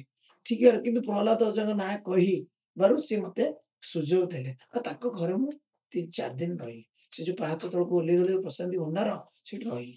ସେ ଭାରି ସରଳ ଲୋକ। ମତେ କରିକି ଖାଇବାକୁ ଦେଲେ, ରୁଟି କରିକି ଦେଲେ, ଭାତ କରିକି ଦେଲେ, ରହିଲି। ଜବ୍ ଖୋଜିଲି, ଆଉ କଟକରେ ପାଇଲିନି। ବହୁତ କଷ୍ଟ ହେଲା। ବହୁତ ମନ କଷ୍ଟ କରି 4 ଦିନ ପର୍ଯ୍ୟନ୍ତ ମୁଁ ଯେତେବେଳେ ରହିଲି, ସିଏ ମତେ ବହୁତ ବୁଝେଇଲେ, "ବାପା ଘରେ କହିନ, ତୁମେ ଘରେ ନ କହିକି ପଳେଇ ଆସିଛ ରାଗିକି, ତମେ ଘରକୁ ଯାଅ।" ତ ମୁଁ ଯେତେବେଳେ ଘରକୁ ଗଲି, ମୋ ବୋଉ 4 ଦିନ ହେଲା ଖାଇନଥିଲା। ଆଉ ସିଏ ମାନେ ଏତେ କାନ୍ଦିଲା ଯେ, "ଦେଖ ବାପା ତୁ ଯା ମୋର ମନା ନାହିଁ, କିନ୍ତୁ ଯେତେବେଳେ ଯିବୁ ମତେ କହିକି ଯିବୁ।" ବାପା ବି ବହୁତ ରାଗିଲେ, କହିଲେ, "ଘରେ ଅସୁବିଧା ଅଛି ବୋଲି ତୁ ଯଦି ନ କହିକି ପଳେଇବୁ।" ତ ତାପରେ ମୁଁ ଭୁବନେଶ୍ୱର ଆସିବା ପାଇଁ ସ୍ଥିର କଲି। ଭୁବନେଶ୍ୱରରେ ମୋର ଜଣେ ଗାଁର ଭାଇ ଆସେମ୍ବଲି ଚାକିରି କରିଥିଲେ। ତ ତାଙ୍କ ମାଧ୍ୟମରେ ପଳେଇ ଆସିଲି। ଆସିକି ଜଣକ ପାଖକୁ ଯିବା ପାଇଁ ବ୍ୟବସ୍ଥା କଲି। ଆଚ୍ଛା। ଏବଂ ଆମ ଗାଁର ସେ ଜଣେ ଅଜା ହିସାବ ହେବେ। ସିଏ ରହୁଥିଲେ ମାଷ୍ଟର କ୍ୟାଣ୍ଟିନରେ। ତ ତାଙ୍କ ପାଖକୁ ତ ଯିବା ପାଇଁ ସେ କଲୋନୀ ଭିତରେ ପଶିଗଲି। ପଶିଗଲା ପରେ ସେ ଭାଇ ପଳେଇଥିଲେ ଅଫିସ। ମୁଁ ଆଉ ତାଙ୍କ ବାଟ ପାଇଲିନି। ଭୁଲିଗଲି। ଆଗରୁ ଥରେ ତ ଦେଖିଥିଲି, ଭୁଲିଗଲି। ଏବେ ମୁଁ ଆଉ ସିଏ ବି ନାହାନ୍ତି, ଫୋନ ବି ନାହିଁ, ଆଉ ମୋ ପାଖରେ ସଫିସିଏଣ୍ଟ ପଇସା ବି ନାହିଁ ହୋଟେଲରେ ରହିବା ପାଇଁ। ତ ମୁଁ କଣ କରିବି? ବାଧ୍ୟ ହେଇକି ମୁଁ ସେ ଅସଗା ମାର୍କେଟରେ ପଡିଯାଇଲି, ବସି ରହିଲି। ଆଉ ସେଇଠି ମତେ 2 ରାତି କଟିବାକୁ ପଡିଲା। ଆଉ ସେ 2 ରାତିର କଥା ମୁଁ ଆଜି ବି ଭୁଲି ପାରୁନାହିଁ। ଯୁବକ ଅବସ୍ଥାର ପ୍ରଥମାର୍ଦ୍ଧରେ ତ କଣ ଖାଇବି? ପଇସା ନାହିଁ, ଚାକ ଘର ପାଉନି, ସିଏ ଭାଇ ପଳେଇଗଲେ। ଗାଁକୁ ଫେରିବି କେମିତି? ପଇସା ବି ନାହିଁ ଗାଁକୁ ଫେରିବାକୁ। ତ ଇଏ ସବୁ ଭିତରେ ମୁଁ କେବଳ ସ୍ୱାମୀଙ୍କ ଛଡା ମୋର ଆଉ ଦ୍ୱିତୀୟ ଚିନ୍ତା ହିଁ କିଛି ନଥିଲା। ହଁ। ତ ମୁଁ ସ୍ୱାମୀକି ବହୁତ ପ୍ରେୟାର କଲି। ଏମିତି ବସିଥାଏ ବରଗଛ ମୂଳେ, ଭୋକ ପ୍ରବଳ ହଉଥାଏ। ହଠାତ୍ ଜଣେ ଲୋକ ସେ ଆନ୍ଦୋଳନ ଭିତରୁ ବାହାରି ଆସିଲା। ଲୋକ ଆନ୍ଦୋଳନ ଚାଲିଥିଲା। ଯୋଉ ଆନ୍ଦୋଳନ ଭିତରୁ ମତେ ଆସିକି ପାଉରୁଟି ଆଉ କଦଳୀ 4ଟା ଖଣ୍ଡେ ପକେଇ ଦେଇ ଗଲା। 4ଟା ପାଉରୁଟି, 4ଟା କଦଳୀ ପୁରା ପ୍ୟାକେଟ ସହ ଥୋଇ ଦେଇ ପଳେଇଲା। ମୁଁ ତାଙ୍କୁ କହିଲି, "ମୋର ଏତେ କଣ ହବ?" "ନା ତୁ ରଖିଥା, ରଖିଥା" କହିକି ସେ ପଳେଇଗଲେ। ମୁଁ ଆନ୍ଦୋଳନ ଲୋକ ନୁହଁ, ସେ ପଳେଇଲେ। ତ ମୁଁ ଫିଲ୍ କଲି ଯେ ସ୍ୱାମୀ ପ୍ରକୃତରେ ଘଣ୍ଟ ଘୋଡେଇ ଜଗିଛନ୍ତି। ଏବଂ ସେ 2 ଦିନ କାଳ ମୁଁ ସେ ପାଉରୁଟି କଦଳୀ ଖାଇକି ପୁରା ସେ ଗଛ ମୂଳେ ସମୟ କଟେଇଲି। ଇନ୍ ଦ ମିନ୍ ଟାଇମ୍ ଆମ ଗାଁର ଜଣେ ଲୋକ, ଆଉ ଜଣେ ଲୋକ ସେପଟେ ମର୍ଣ୍ଣିଂ ୱାକରେ ଯାଉଥିଲେ। ସେ ଘନଶ୍ୟାମ ଅଜା ବୋଲି, ସିଏ ମତେ ଦେଖିଦେଲେ ମର୍ଣ୍ଣିଂ ୱାକରେ। କହିଲେ, "ଆରେ ତମେ କଣ ଏଠି ଗୁରୁଜୀ?" ଗାଁରେ ତାଙ୍କ ଛୁଆଙ୍କୁ ପାଠ ପଢଉଥିଲି। ତ ମୁଁ କହିଲି, ଆକ୍ଚୁଆଲି ମୁଁ ଆସିଥିଲି ସେ ଅଜାଙ୍କ ଘରକୁ, ଗାଁର ସେ ଅଜାଙ୍କ ଘରକୁ ଯିବା ପାଇଁ। ତାଙ୍କ ଘର ପାଉନାହିଁ। ନା ତୁମେ ମୋ ସହିତ ଆସ। ତ ମୁଁ ତାଙ୍କ ସହିତ ଗଲି। ଗଲା ପରେ ତାଙ୍କ ଘରେ ମୁଁ ସବୁ କଥା କହିବାରୁ ସେ କହିଲେ, "ତମେ ସେଠି ରହିପାରିବ ନାହିଁ। କାହିଁକିନା ସେମାନେ ବହୁତ ସମୟରେ ଅଫିସ ଟୁରରେ ପଳଉଛନ୍ତି। ତମେ ଏଇଠି ରୁହ।" ଏବଂ ମୁଁ ସେଇଠି ରହିଲି। 3 ମାସ କାଳ ତାଙ୍କ ଘରେ ରହିଲି। ସିଏ ମୋର ଖାଇବା ପିଇବା ଦାୟିତ୍ୱ ନେଲେ ଏବଂ ତାରି ଭିତରେ ମୁଁ ମାଷ୍ଟର କ୍ୟାଣ୍ଟିନ୍ ଛକରେ ଗୋଟେ ଜେରକ୍ସ ଦୋକାନରେ ଚାକିରି କରିବା ପାଇଁ ମନସ୍ଥ କଲି ଏବଂ ସେଇଠି ମୋ ଜୀବନଟି ଚାକିରିରୁ ପ୍ରଥମେ ଆରମ୍ଭ ହେଲା ଏବଂ ସେ 600 ଟଙ୍କା ଦେବା ପାଇଁ ମୋତେ କହିଲେ। ମୁଁ କହିଲି, ଆଚ୍ଛା। "ବଞ୍ଚିଯିବି, କିଛି ଅସୁବିଧା ନାହିଁ, ଆଜ୍ଞା। କିନ୍ତୁ ଗାଁକୁ ଆଉ ଫେରିବିନି।" ଆଚ୍ଛା। କାହିଁକିନା ଏଇଭଳି ଅବସ୍ଥା ଥିଲା। ମୁଁ ସଂକଳ୍ପ ନେଲି ଗାଁକୁ ଫେରିବିନି। "ସ୍ୱାମୀ, ଆପଣ ଯାହା କରୁଛନ୍ତି କରନ୍ତୁ, ମତେ ଏଇଠି ଗୋଟେ ଜବ୍ ଦିଅନ୍ତୁ।" ଯେହେତୁ ସାଧାରଣ ଗ୍ରାଜୁଏଟ୍, +2 ସାଇନ୍ସ ପରେ ରେଜଲ୍ଟ ଭଲ ନ ହବାରୁ ପୁଣି ଗ୍ରାଜୁଏସନକୁ ପଳେଇଲି। ଗ୍ରାଜୁଏସନରେ ଇଂଲିଶ ଅନର୍ସ ନେଇକି ପଢିଲି। ସେତେ ଭଲ ଷ୍ଟୁଡେଣ୍ଟ ନ ହୋଇପାରିଥିବାରୁ ସରକାରୀ ଚାକିରି କରିବାର ସମ୍ଭାବନା ମୁଁ କାଇଁ ଜାଣିପାରୁନଥିଲି। ତେଣୁ ମୁଁ ସେଠି ଚାକିରି କରିଗଲି। ଚାକିରି କଲା ପରେ ସ୍ୱାମୀଙ୍କୁ କହିଲି, "ସ୍ୱାମୀ, ବହୁତ ଧନ୍ୟବାଦ। ଆପଣ ମତେ ଗୋଟେ ସୁନ୍ଦର ଚାକିରି ଦେଲେ। ଖଣ୍ଡେ ଖାଇବା ମିଳିଯିବ।" ରହିଲି। ଏଇ ସମୟ ଭିତରେ ମୁଁ ମନେ ମନେ ଭାବିଲି ଯେ ଖାଲି ଏଠି ରହିଛି, ଇଏ କରିଛି, ଟିକେ ସମିତିକି ଗଲେ ହୁଅନ୍ତା। ରିକଲ୍ କଲି ସମିତିକି। ତାପରେ ସେ ଗାଁର ଅଜାଙ୍କୁ କହିଲି, "ମତେ ଟିକେ 3 ନମ୍ବର ୟୁନିଟ୍ 3 ସତ୍ୟସାଇ ମନ୍ଦିରକୁ ନେଇ ଚାଲ।" ତ ସେ ମତେ ନେଇକି ଗଲେ ତାଙ୍କ ସାଇକେଲରେ। ତ ଗଲା ପରେ ମୁଁ ଗଲି। ଗଲା ପରେ ଦେଖିଦେଇକି ଆସିଲି। ସେଠି ସବୁ ବୁଝିଦେଲି। ସେ କହିଲେ ମଙ୍ଗଳବାର ଦିନ ଭଜନ ହୁଏ ଆଉ ନଗର କୀର୍ତ୍ତନ ହୁଏ। ତ ମୁଁ ବୁଝିକି ପଳେଇ ଆସିଲି। ଆସିଲା ପରେ ଏଠୁ ତାଙ୍କ ସାଇକେଲ ଧରି ଯିବା ଆସିବା କଲି। ହୁଁ, ହୁଁ। କରିବା ଭିତରେ ଏଇ ସମୟ ଭିତରେ ମୁଁ ଯାଇକି ସମିତିରେ ବୁଲିବା ଭିତରେ ମୋର ଇଚ୍ଛା କଲି ଯେ ମୁଁ ଏଇ ସମିତିରେ ଟିକେ ରହିଯାଆନ୍ତି କି? ତାଙ୍କ ଘରେ କାହିଁ ରହିବି? ସମିତିରେ ରହିଲେ ହଁ। ନଗର କୀର୍ତ୍ତନ ଭଜନ ବି କରନ୍ତି। ଯେତେ ପ୍ରକାର ଚେଷ୍ଟା କଲି, ମତେ ଆଉ ସମିତି ଭିତରେ ଯୋଉ ସାଇ ଜନନୀ କ୍ୟାମ୍ପସ ଭିତରେ ରହିବାର ସୁଯୋଗ ମିଳିଲା ନାହିଁ। ବହୁତ ଚେଷ୍ଟା କଲି, ବହୁତ ଇଚ୍ଛା କଲି, ଦେଖା କଲି ସେତେବେଳର କର୍ମକର୍ତ୍ତା ମାନଙ୍କୁ। ସମସ୍ତେ ଅରାଜି ହେଲେ। କାରଣ ଯେହେତୁ ମୁଁ ଷ୍ଟ୍ରେଞ୍ଜର ଥିଲି, ସମସ୍ତେ ଅରାଜି ହେଲେ। ମୁଁ ଯେତେ ପରିଚୟ ଦେଲେ ବି ମୋର କିଛି ଚିହ୍ନା ପରିଚୟ ନଥିଲା। ମୁଁ କହିଲି ବାଳ ବିକାଶର ଷ୍ଟୁଡେଣ୍ଟ ଥିଲି। ଶ୍ରୀମତୀ ଦିଦିଙ୍କ କଥା କହିଲି, ଲକ୍ଷ୍ମୀଧର ମଉସାଙ୍କ କଥା କହିଲି, ସେତେବେଳର ଗୌରାଙ୍ଗ ବଡାପାଙ୍କ କଥା କହିଲି, ଶଶୀ ନାନୀଙ୍କ କଥା କହିଲି। କିନ୍ତୁ ସେତେବେଳେ ତ ଏତେ କମ୍ୟୁନିକେସନ ଠିକ୍ ନଥିଲା। ଯଦି ବି କିଏ ଜାଣିଥିଲେ ବି ଜାଣିପାରିଲେ ନାହିଁ, ତ ମତେ ମନା କରିଦେଲେ। ତ ମୁଁ ପଳେଇ ଆସୁଥିଲି। କିନ୍ତୁ ମିନ୍ ଟାଇମ୍ ସେ ସିକ୍ୟୁରିଟି ଗାର୍ଡ ଯିଏ ଜଗୁଥିଲା ଆମ ଜଗତସିଂହପୁର ପିଲା। ତ ସିଏ କହିଲା, "କଣ ହେଲା?" ମୁଁ କହିଲି, "ଏମିତି ଏମିତି କଥା, ମୁଁ ରହୁଛି, ଘର ପଇସା ତ କମ୍, ରହିବି କେମିତି? ଆଉ ତାଙ୍କ ଘରେ ରହୁଛି, ମୁଁ ଭାବୁଛି ଏଠି ଯଦି ମତେ ରହିବାକୁ ସୁଯୋଗ ମିଳନ୍ତା, ତାହେଲେ ମୁଁ ସମିତିରେ ଟିକେ ସୁଯୋଗ ପାଆନ୍ତି, ଭଜନ ଟିକେ ସ୍ୱାମୀଙ୍କର କରନ୍ତି, ବାଲ୍ମିକା ଷ୍ଟୁଡେଣ୍ଟ, ଆଉ ଆମିଷ ଭକ୍ଷଣ ଛାଡିଛି, କିଛି ମୋର ଫିଲ୍ମ ଦେଖୁନି, ମୋ ସ୍ୱାମୀଙ୍କ ସହିତ ରହିଛି, ମତେ ଟିକେ ସୁଯୋଗ ମିଳନ୍ତାନି?" ତ ସିଏ କହିଲା, "ହଉ, ତୁ ଗୋଟେ କାମ କର, ଯଦି ରାଜି ହଉନାହାନ୍ତି ସେତେବେଳର କର୍ମକର୍ତ୍ତା ମାନେ, ତାହେଲେ ତୁ ଗୋଟେ କାମ କର, ତୁ ରାତିରେ ପଳେଇ ଆ। ତ ରାତିରେ ରହିବୁ, ସକାଳୁ ନଗର କୀର୍ତ୍ତନ ପରେ ପଳେଇବୁ।" ଆଚ୍ଛା। ମୋ ଜୀବନର ଗୋଟେ ଗୋଟେ ଗୋଟେ ଆଶ୍ରା ମତେ ମିଳିଗଲା। ଆଚ୍ଛା। ମୁଁ ଜାଣିଲି ଯେ ସ୍ୱାମୀ କୋଉଠି ନା କୋଉଠି ମତେ ଖୋଜୁଛନ୍ତି। ମୁଁ ପୁରା ପଳେଇ ଆସିଥିଲି, ମନ ଦୁଃଖ କରି କାନ୍ଦିକି ପଳେଇ ଆସୁଥିଲି। ତ ସିଏ କହିଲା, ମୁଁ କହିଲି, "ତାହେଲେ କଣ କରିବି?" ନା, "ତୁ କେବଳ ତୋ ବେଡସିଟ୍ ଆଉ ତୋର ଆ ପ୍ୟାଣ୍ଟ ସାର୍ଟ ଧରିକି ପଳେଇ ଆସିବୁ, ହାଫ୍ ପ୍ୟାଣ୍ଟ ଧରିକି।"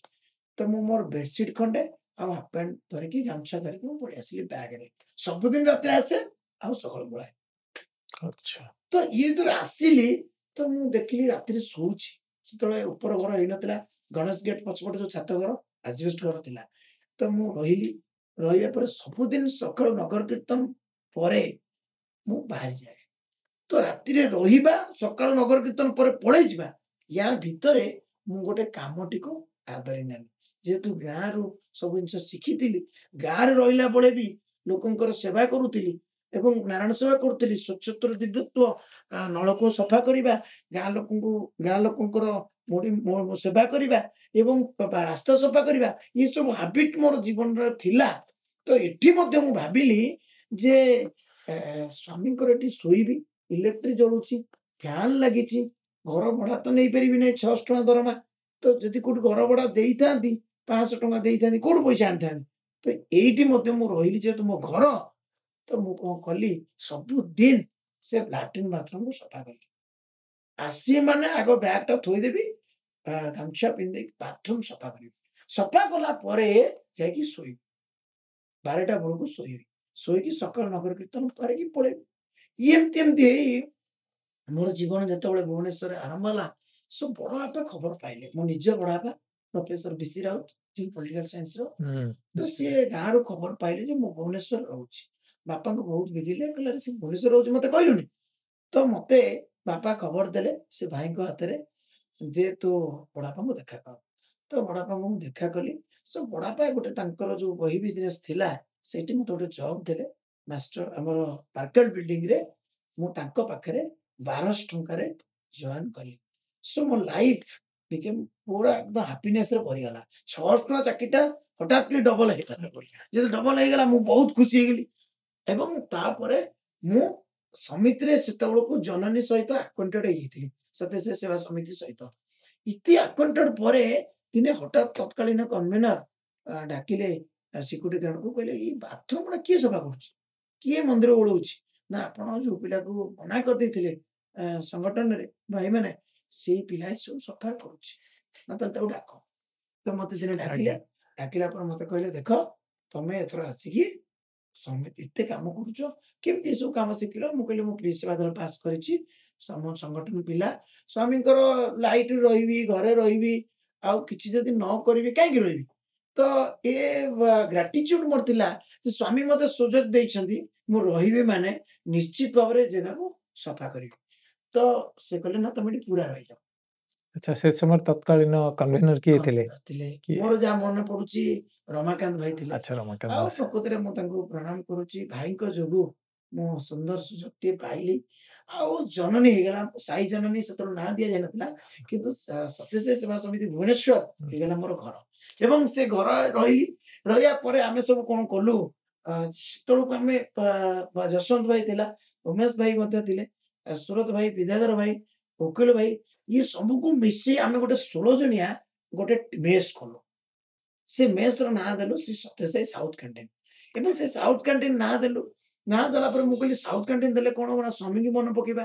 ସେତେବେଳକୁ ମୁଁ ପୁଟପର୍ତ୍ତି ଯାଇନଥିଲି, କିନ୍ତୁ ଯେହେତୁ ଅଜାଙ୍କ ସହିତ ମୁଁ ପଢିଥିଲି ସବୁ ରସ ବୟସରେ, ଯେ ସ୍ୱାମୀ କେମିତି କହନ୍ତି ତରୁ ତଳେ ବାସ, ଯେ ପଣ୍ଡା ଆସିକି ରହିଛି ଆଉ ତାକୁ ଯାଇକି ଆଣିକି ତାକୁ ଘର ଦିଅ ରହିବାକୁ ପୂର୍ଣ୍ଣଚନ୍ଦ୍ର ଅଡିଟୋରିୟମରେ, ତାକୁ ଘର ଦିଅ ସାଉଥ କ୍ୟାଣ୍ଟିନରେ, ନର୍ଥ କ୍ୟାଣ୍ଟିନରେ, ଏଇ ଯୋଉ କଣ ନର୍ଥ ବିଲ୍ଡିଂରେ, ଇଷ୍ଟ ବିଲ୍ଡିଂରେ, ଏ ସବୁ କଥା ଗୁଡା ମୋ ମୁଣ୍ଡରେ ଭାଇବ୍ରେଟ କରୁଥିଲା।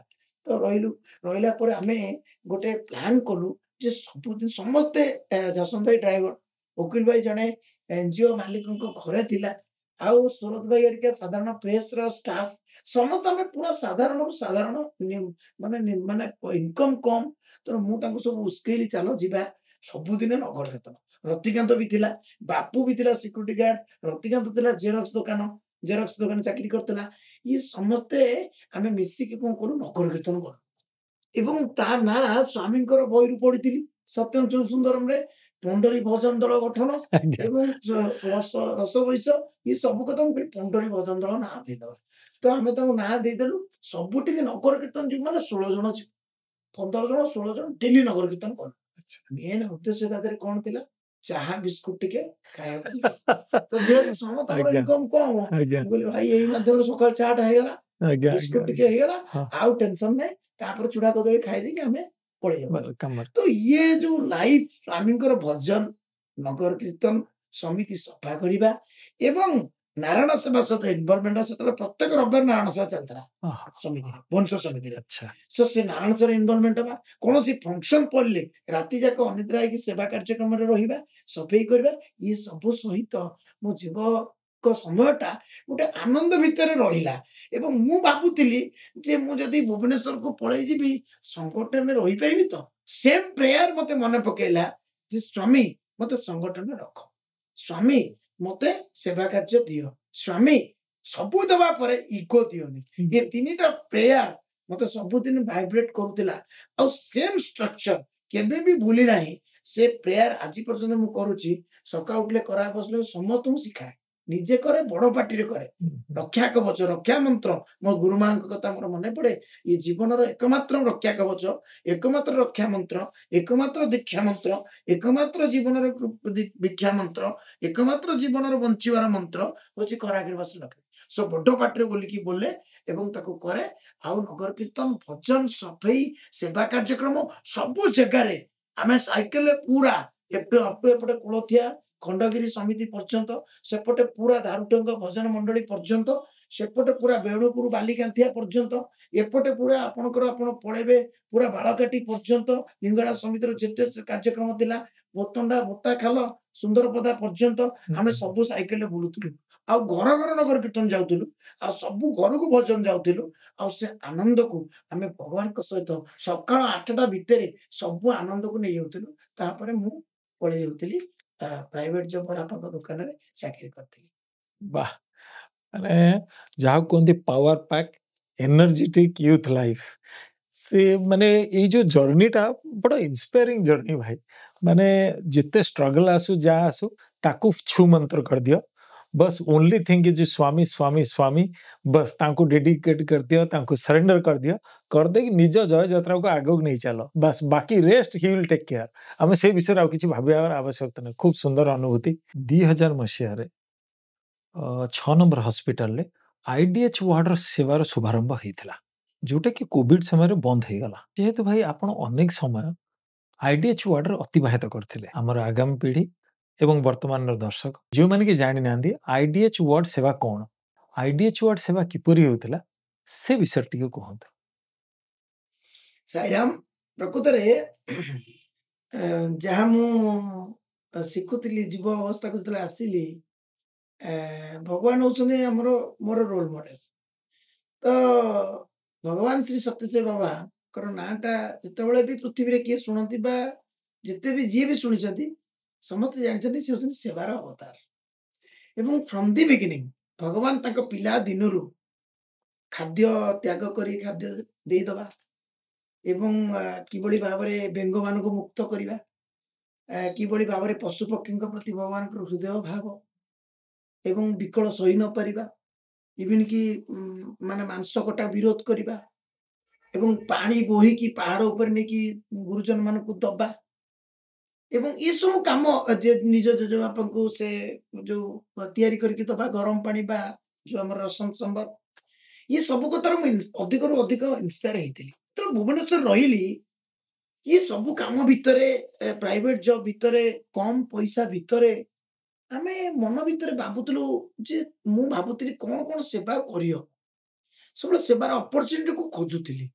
गाँव तो थिली ठीक अच्छी, गाँव बुढ़ा बुढ़ी पड़े इंदुमा जेजिमा जेजा बेलजा बुलाजा जोगिजा पहलाजा कार कौन असुविधा थी धाई जाऊी अना बड़ापा पड़गले जा पूरा बाथरूम सफा कली पूरा टोटाल सब दायित्व ने ये सब कि भुवनेश्वर कौन कर तो पैसा दरकार।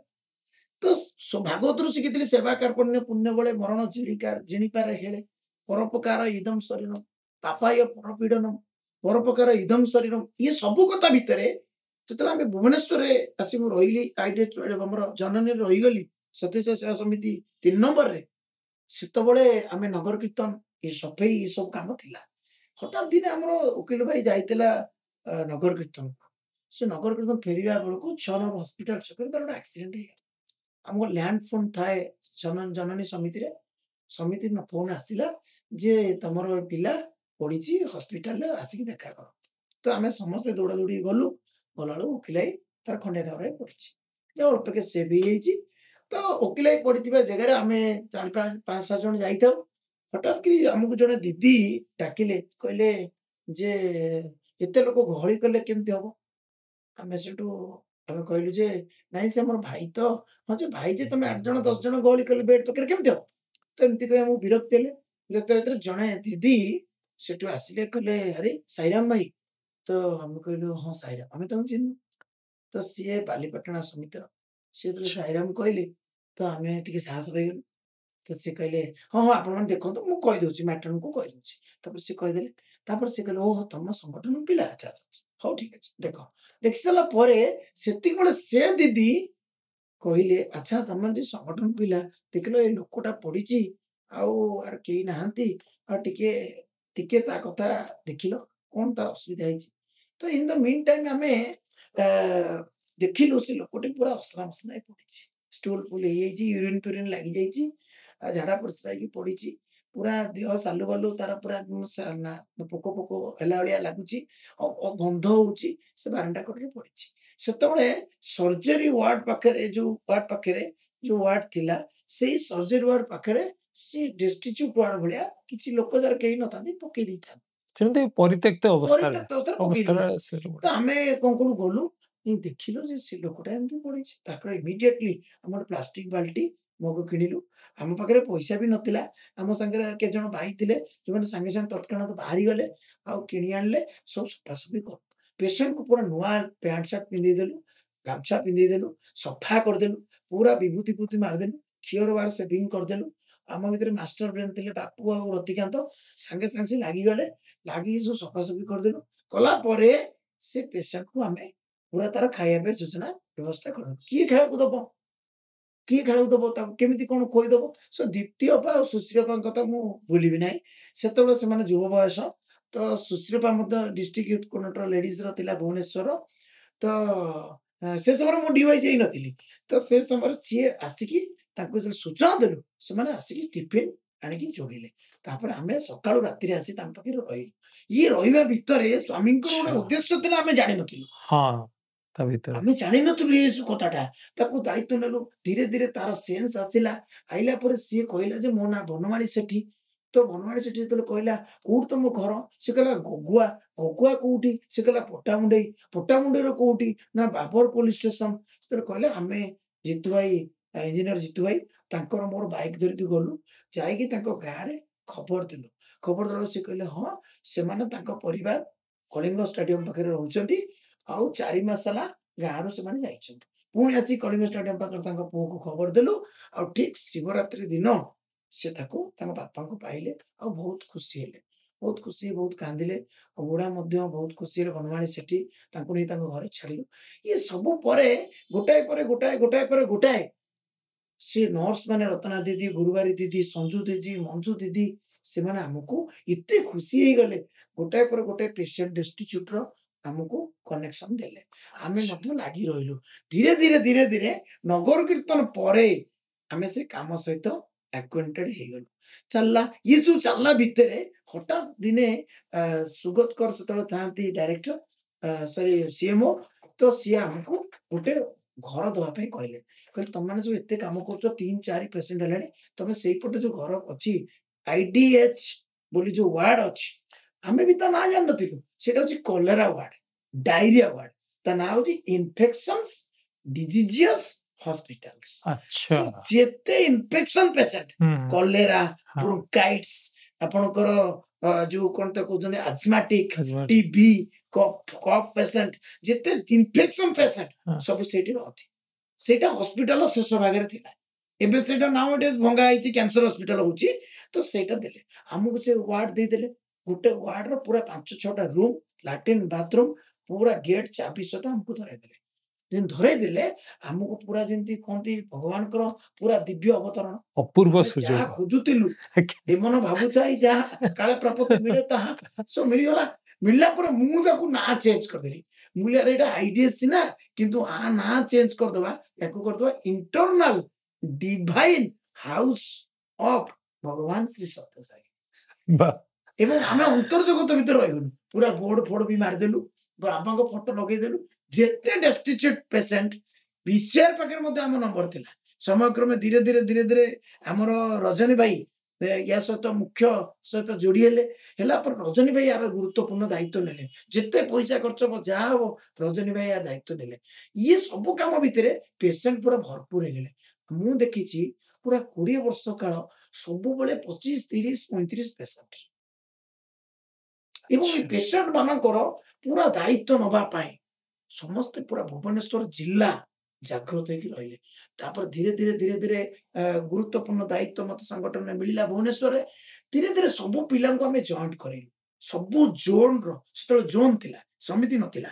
ତ ଜୋନର ସବୁ ନର୍ଥ, ଇଷ୍ଟ, ସାଉଥ, ୱେଷ୍ଟ ସବୁ ଭୁବନେଶ୍ୱର, ରସୁଲଗଡ଼ ପଟରୁ, ଏପଟେ ଚନ୍ଦ୍ରଶେଖରପୁର BDA ପଟରୁ, ପୁରା ଖଣ୍ଡଗିରି, ବରମୁଣ୍ଡା, ସମସ୍ତେ ଇନଭଲଭମେଣ୍ଟ ରହିଲା। ସମସ୍ତଙ୍କୁ ପାଳିଦେଲା। ଏଇ ସମୟରେ ଜଣେ ଭାଇ ଆସିକି କହିଲେ ଯେ ମୁଁ ପ୍ରତ୍ୟେକ ଦିନ ଟିଫିନ କରିକି ଦେବି। ଆରେ 25 ଜଣ 30 ଜଣ ଆମେ କିଣିକି ଦଉଥିଲୁ। ହଁ ଇଟିଲି ତରକାରୀ ଏବଂ ପ୍ରତିଭା ଭାଉଜ ଯାହାଙ୍କୁ ମୁଁ ମଦର ଟେରେସା ବୋଲି କୁହେ, ରଜନୀ ଭାଇଙ୍କର ୱାଇଫ ଏବଂ ରଜନୀ ଭାଇ ମାନେ ରଜନୀକାନ୍ତ ଦାସ ରଜନୀକାନ୍ତ ଦାସ, ଆଚ୍ଛା ନିଲୁ ଭାଇ ନୀଲୁ ଭାଇ ଓକେ ଏବଂ ଅନିମା ଭାଉଜ ଧନ୍ୟବାଦ ଯାହାଙ୍କୁ ମୁଁ ଏଠି ପ୍ରଣାମ କରୁଛି, ଯାହାଙ୍କର ପ୍ରଶାନ୍ତି ଏକ୍ସପ୍ରେସ ଏପିସୋଡ ଆପଣ ମାନେ ମଧ୍ୟ ଶୁଣିପାରିବେ। ୱାନ ଅଫ ଦି ମାନେ କଣ କି ହାର୍ଟ ଟଚିଂ ଷ୍ଟୋରି, ଯୋଉ କ୍ୟାନ୍ସରକୁ କେମିତି କ୍ୟାନସେଲ କରି ସେ 12 ବର୍ଷ କାଳ ଯୋଉ ବାଳ ବିକାଶ ଗୁରୁ ଭାବରେ, ଏବଂ ମୁଁ କାହିଁ ଦେଖି ନାହିଁ କେବେ ସେ କ୍ୟାନ୍ସର ବୋଲି ଗୋଟେ ପରିଚୟ ଦବା। ମୁଁ ଯେତେବେଳେ ଆଇଡିଆ ଛୁଆଟା ତାଙ୍କୁ ଦେଖେ 2012 ତାଙ୍କର କ୍ୟାନ୍ସର ହେଇଥିଲା, ମୁଁ ତାଙ୍କୁ ଯେତେବେଳେ ଦେଖେ ପଚାରେ ଭାଉଜ ଆପଣ କାହିଁ ଆସୁଛନ୍ତି? ନାଇଁ ବାପା ମୁଁ ଭଲ ଅଛି, କିଛି ନାହିଁ, ସ୍ୱାମୀଙ୍କ କାମ କରିବାକୁ ମୁଁ ଅଲୱେଜ ରେଡି। ଏବଂ ତାପରେ ସେତେବେଳେ ସମୟରେ ପ୍ରତିଭା ଭାଉଜ, ଅନିମା ଭାଉଜ ସ୍କୁଟି ଧରିକି ନିଜେ ଆସିବା, ତାଙ୍କର ଯେତେ ବାଲ୍ମିକା ଷ୍ଟୁଡେଣ୍ଟ, ଆଚ୍ଛା ଯେତେ ବାଲ୍ମିକା ଷ୍ଟୁଡେଣ୍ଟ, ଆପଣ ସେଇ ସମୟରେ ସେ କଣ୍ଢେଇ ବେବି ଯାହା ନା ମନେ ଅଛି, ଏଇ ଆମର ଆମର ଦିବ୍ୟଜିତ, ଏମାନେ ସବୁ ଦିବ୍ୟଜିତ ରାଇଡର, ଏମାନେ ସବୁ ଯେତେ ପିଲା ଥିଲେ ସେତେବେଳେ ସମୟରେ, ନିଲୁ, ସଞ୍ଜୟ, ଆମ ଯେତେ ପିଲା ଥିଲେ ସେ ବାଳ ବିକାଶ ଷ୍ଟୁଡେଣ୍ଟ ମାନଙ୍କୁ ଅନେକଙ୍କର ନାଁ ମୁଁ ପାସରି ଯାଇଛି, କିନ୍ତୁ ସବୁ ପୁଅ ମାନେ ଝିଅ ମାନେ ସମସ୍ତଙ୍କୁ ସେ ଅଟୋରେ ଧରିକି ଆସନ୍ତି। ଆଉ ଶନିବାର ରବିବାର ମାନେ ଆମେ ପୁରା ଆନନ୍ଦରେ ବୁଲୁଥାଉ, କାହିଁକି ପିଲାମାନଙ୍କୁ ସବୁ ଭାଉଜ ଲଗେଇ ଦେଇଥିବେ, ଆଚ୍ଛା ପୁରା ଅନ୍ୟ ଭାଉଜ ପ୍ରତିଭା ଭାଉଜ ତାଙ୍କ କୋଅର୍ଡିନେସନ ରେ ସେ ଛୁଆ ମାନେ ସବୁ ଲାଗିଥିବେ, ପେସେଣ୍ଟଙ୍କର ଆନନ୍ଦ ପୁରା କେୟାର ନିଅନ୍ତି ସେମାନେ ପୁରା କେୟାର ନିଅନ୍ତି। ଆଉ ସମସ୍ତେ ସେତେବେଳର ସମସ୍ତେ ଆସି ଲାଗନ୍ତି। ଆଉ ଆମେ ସବୁ ପାଳି କରିଦେଇଥିଲୁ, ଖାଇବା କିଏ ଆଣିବାକୁ ଯିବ, ତାଙ୍କ ଘରୁ 4 ନମ୍ବରରୁ ଖାଇବା ଡେଲି ଆସିବ, ଆଉ ପୁରା ଟିମ୍ ଲାଗିଥିଲୁ, ସମସ୍ତଙ୍କୁ ଡେ ଆଣ୍ଡ ନାଇଟ୍ ଡ୍ୟୁଟି ବାଣ୍ଟି ଦେଇଥିଲୁ। ଧୀରେ ଧୀରେ ସେ ଆଇଡିଆ ଛୁଆଟା ଆମ ଘର ହେଇଗଲା। କଣ ପାଇଁ ଘର ହେଇଗଲା? ନା ଏମିତି ବି ତ ଘର ଭଡ଼ା ଦେବା ପଇସା ନାହିଁ, ଏମିତି କୋଉଠି ରହିବୁ? ତେଣୁ ଆମେ ସେଠି ଗୋଟେ ରୁମକୁ ପୁରା ସୁନ୍ଦର ରୁମ ବନେଇଦେଲୁ, ବେଡ୍ ପକେଇଦେଲୁ, ଆମେ ମାନେ ମଧ୍ୟରେ ଯାଇ ମଝିରେ ମଝିରେ ରହୁ, ନାଇଟ୍ ଡ୍ୟୁଟି କରୁ, ସାଲାଇନ୍ ଜଗୁ। ଏଇ ସମୟରେ ବହୁତ ଅଲୌକିକ ଘଟଣା ଘଟି ଯାଇଛି ଆଚ୍ଛା ଆଇଡିଆ ଛୁଆଟେ, ଆଚ୍ଛା ଯୋଉଟା କି ମତେ ଜୀବନ ଯାକ ମନେ ପକେଇଛି ଯେ ସ୍ୱାମୀ ନଥିଲେ ପ୍ରକୃତରେ ତାଙ୍କର କଣ ଅବସ୍ଥା ହେଇଥାନ୍ତା। ମୁଁ ତ ଅନେକ ସମୟରେ କୁହେ, ଯଦି ସ୍ୱାମୀ ସୁପର ହସ୍ପିଟାଲ କରିନଥାନ୍ତେ, ସତରେ କେତେ କାର୍ଡିଓଲୋଜି ପେସେଣ୍ଟଙ୍କର ଜମିବାଡି ବିକ୍ରି ହେଇଯାଇଥାନ୍ତା, ଘରଦ୍ୱାର ବିକ୍ରି ହେଇଯାଇଥାନ୍ତା। କାହିଁକିନା ସିଷ୍ଟମ ବର୍ତ୍ତମାନ କଳି ଯୁଗରେ ସେୟା ହେଇଛି, କଳି ଯୁଗରେ ସର୍ବ ଅନିତ୍ୟମ ଅସୁଖମ ଲୋକମ ବୋଲି ସ୍ୱାମୀ କହିଛନ୍ତି। ସବୁ ଜାଗାରେ ଆପଣ ଦେଖିବେ ଆର୍ଟିଫିସିଆଲିଟି ଆପଣ ପାଇବେନି। Peoples are always in the market of the artificial way, superficial way. ଆପଣ କାହାକୁ ବିଶ୍ୱାସ କରିବେ? କିନ୍ତୁ ଭଗବାନ ସତ୍ୟ ସାଇ ଗୋଟେ ବିଶ୍ୱାସ ତିଆରି କରିଲେ ଯେ ରୋଗର କାରଣ କଣ, ରୋଗକୁ କେମିତି ଭଲ କରାଯାଇ ପାରିବ, ଏବଂ କେମିତି ହିଲିଂ ସେଣ୍ଟର, ସତ୍ୟସାଇ ମେଡିକାଲ ଗୁଡିକ କୌଣସି ପ୍ରକାର ମେଡିସିନ ଖାଲି ନଥିଲା, ହିଲିଂ ସେଣ୍ଟର ଥିଲା, ଯେ କେମିତି ହୋଲିଷ୍ଟିକ ହେଲ୍ଥ ସେବା ହେଇପାରିବ। ସେତେବେଳେ ସଚିନ ମଉସାଙ୍କର ଯୋଉ ସୁଯୋଗ ମିଳିଲା ହୋଲିଷ୍ଟିକ ହେଲ୍ଥ ସେବା, ଯୋଉ ହରିକୃଷ୍ଣ ମଉସାଙ୍କର ରାଜ୍ୟ ସଭାପତି ସମୟରେ ହୋଲିଷ୍ଟିକ ହେଲ୍ଥ ସେବାର ଇଣ୍ଟ୍ରୋଡ୍ୟୁସ ହେଲା, କିଭଳି ଭାବରେ ସେବା କରାଯାଏ, ମାନସିକ, ଶାରୀରିକ, ଆତ୍ମିକ ସେବା କରାଯାଇ ପାରିବ, ସେଇଟା ଆମେ ଆଇଟି ଛୁଆଟାରେ ଫିଲ୍ କରୁ। ଆଚ୍ଛା ଏବଂ ପେସେଣ୍ଟ ପାଖରେ ବସିବା, ତାକୁ ଗାଧେଇ ଦବା, ତାକୁ ସେଭିଂ କରିଦବା, ଆଉ ତା ସାଙ୍ଗରେ ତା ଉଠରେ ହାତ ମାରି କଥା ହବା, ଏ ସବୁ କଥା ଆମେ ଫିଲ୍ କରୁଥିଲୁ। ଏମିତି ଗୋଟେ ସମୟରେ ଗୋଟେ ପେସେଣ୍ଟ ଆସିଲା, ଯାହାର ନାଁ ମୋର ମନେ ପଡିଯାଉଛି, ଅନେକ ଅସଂଖ୍ୟ ପେସେଣ୍ଟ ଆସିଛନ୍ତି, ତା ନାଁ ଥିଲା ହରିଶ। ଏବଂ ହରିଶ ର ଯେତେବେଳେ ସେ ଏଣ୍ଟ୍ରି କଲା, ତା ଦେହ ଯାକ ପୋକ ଆଉ ମାନେ ପୂଜ ରକ୍ତ ବୋହି ଯାଉଛି। ତାର ସ୍ତ୍ରୀ ତାକୁ କାଜୁଆଲିଟି ଦୁଆର ମୁହଁରେ ଫୋପାଡ଼ି ଦେଇକି ପଳେଇଲା। ଯେତେବେଳେ ଆମକୁ କାଜୁଆଲିଟିର ଇନଚାର୍ଜ ଫୋନ କଲେ, ସେଠିକାର ପିସିଆର ମଧ୍ୟ ଫୋନ କଲେ ପୋଲିସ ଷ୍ଟେସନ, ଆମେ ଗଲୁ, ଯାଇକି ଗଲା ପରେ ତାକୁ ଆମେ ଦେଖିଲୁ, ଡକ୍ଟର ବରଦା ମିଶ୍ର ଥାନ୍ତି, ସେ କହିଲେ ତାକୁ ଇମିଡିଏଟଲି ଡେଷ୍ଟିଚ୍ୟୁଟ ହୋମରେ ଆଡମିସନ କଲେ, କାରଣ ତା ସ୍ତ୍ରୀ ପଳେଇଲା। ଯେ ପଳେଇଲା, ଆଡମିସନ ହେଇଗଲା, ସେ ରହିଲା ପୁରା 3 ମାସ ପର୍ଯ୍ୟନ୍ତ। ଆମେ ତାର ପ୍ରତ୍ୟେକ ଘାକୁ ଦେଖିଛୁ, ସ୍ୱାମୀ କେୟାର ନଥିଲେ। ଯୋଉ ଘା ଶୁଖିବା କଥା, ଯୋଉଠି ବ୍ଲଡ ସର୍କୁଲେସନ ହଉନଥିଲା, ସେଇ ଜାଗାରେ ଆମେ ବିଭୂତି ଆଉ ବେଟାଡିନ ଲୋସନ ଦେଇକି ବାନ୍ଧି ଦଉ। ଏଇ ଅନୁଭୂତି ଆମର ଦୀର୍ଘ ଦିନର ଅନୁଭୂତି ଥିଲା। ଯାହାର ବି ଘା ଶୁଖୁ ନାହିଁ, ଗୋଟେ ରାତିରେ ମୋର ମନେ ଅଛି, ଜଣଙ୍କର ହିମୋଗ୍ଲୋବିନ 2 ଥିଲା।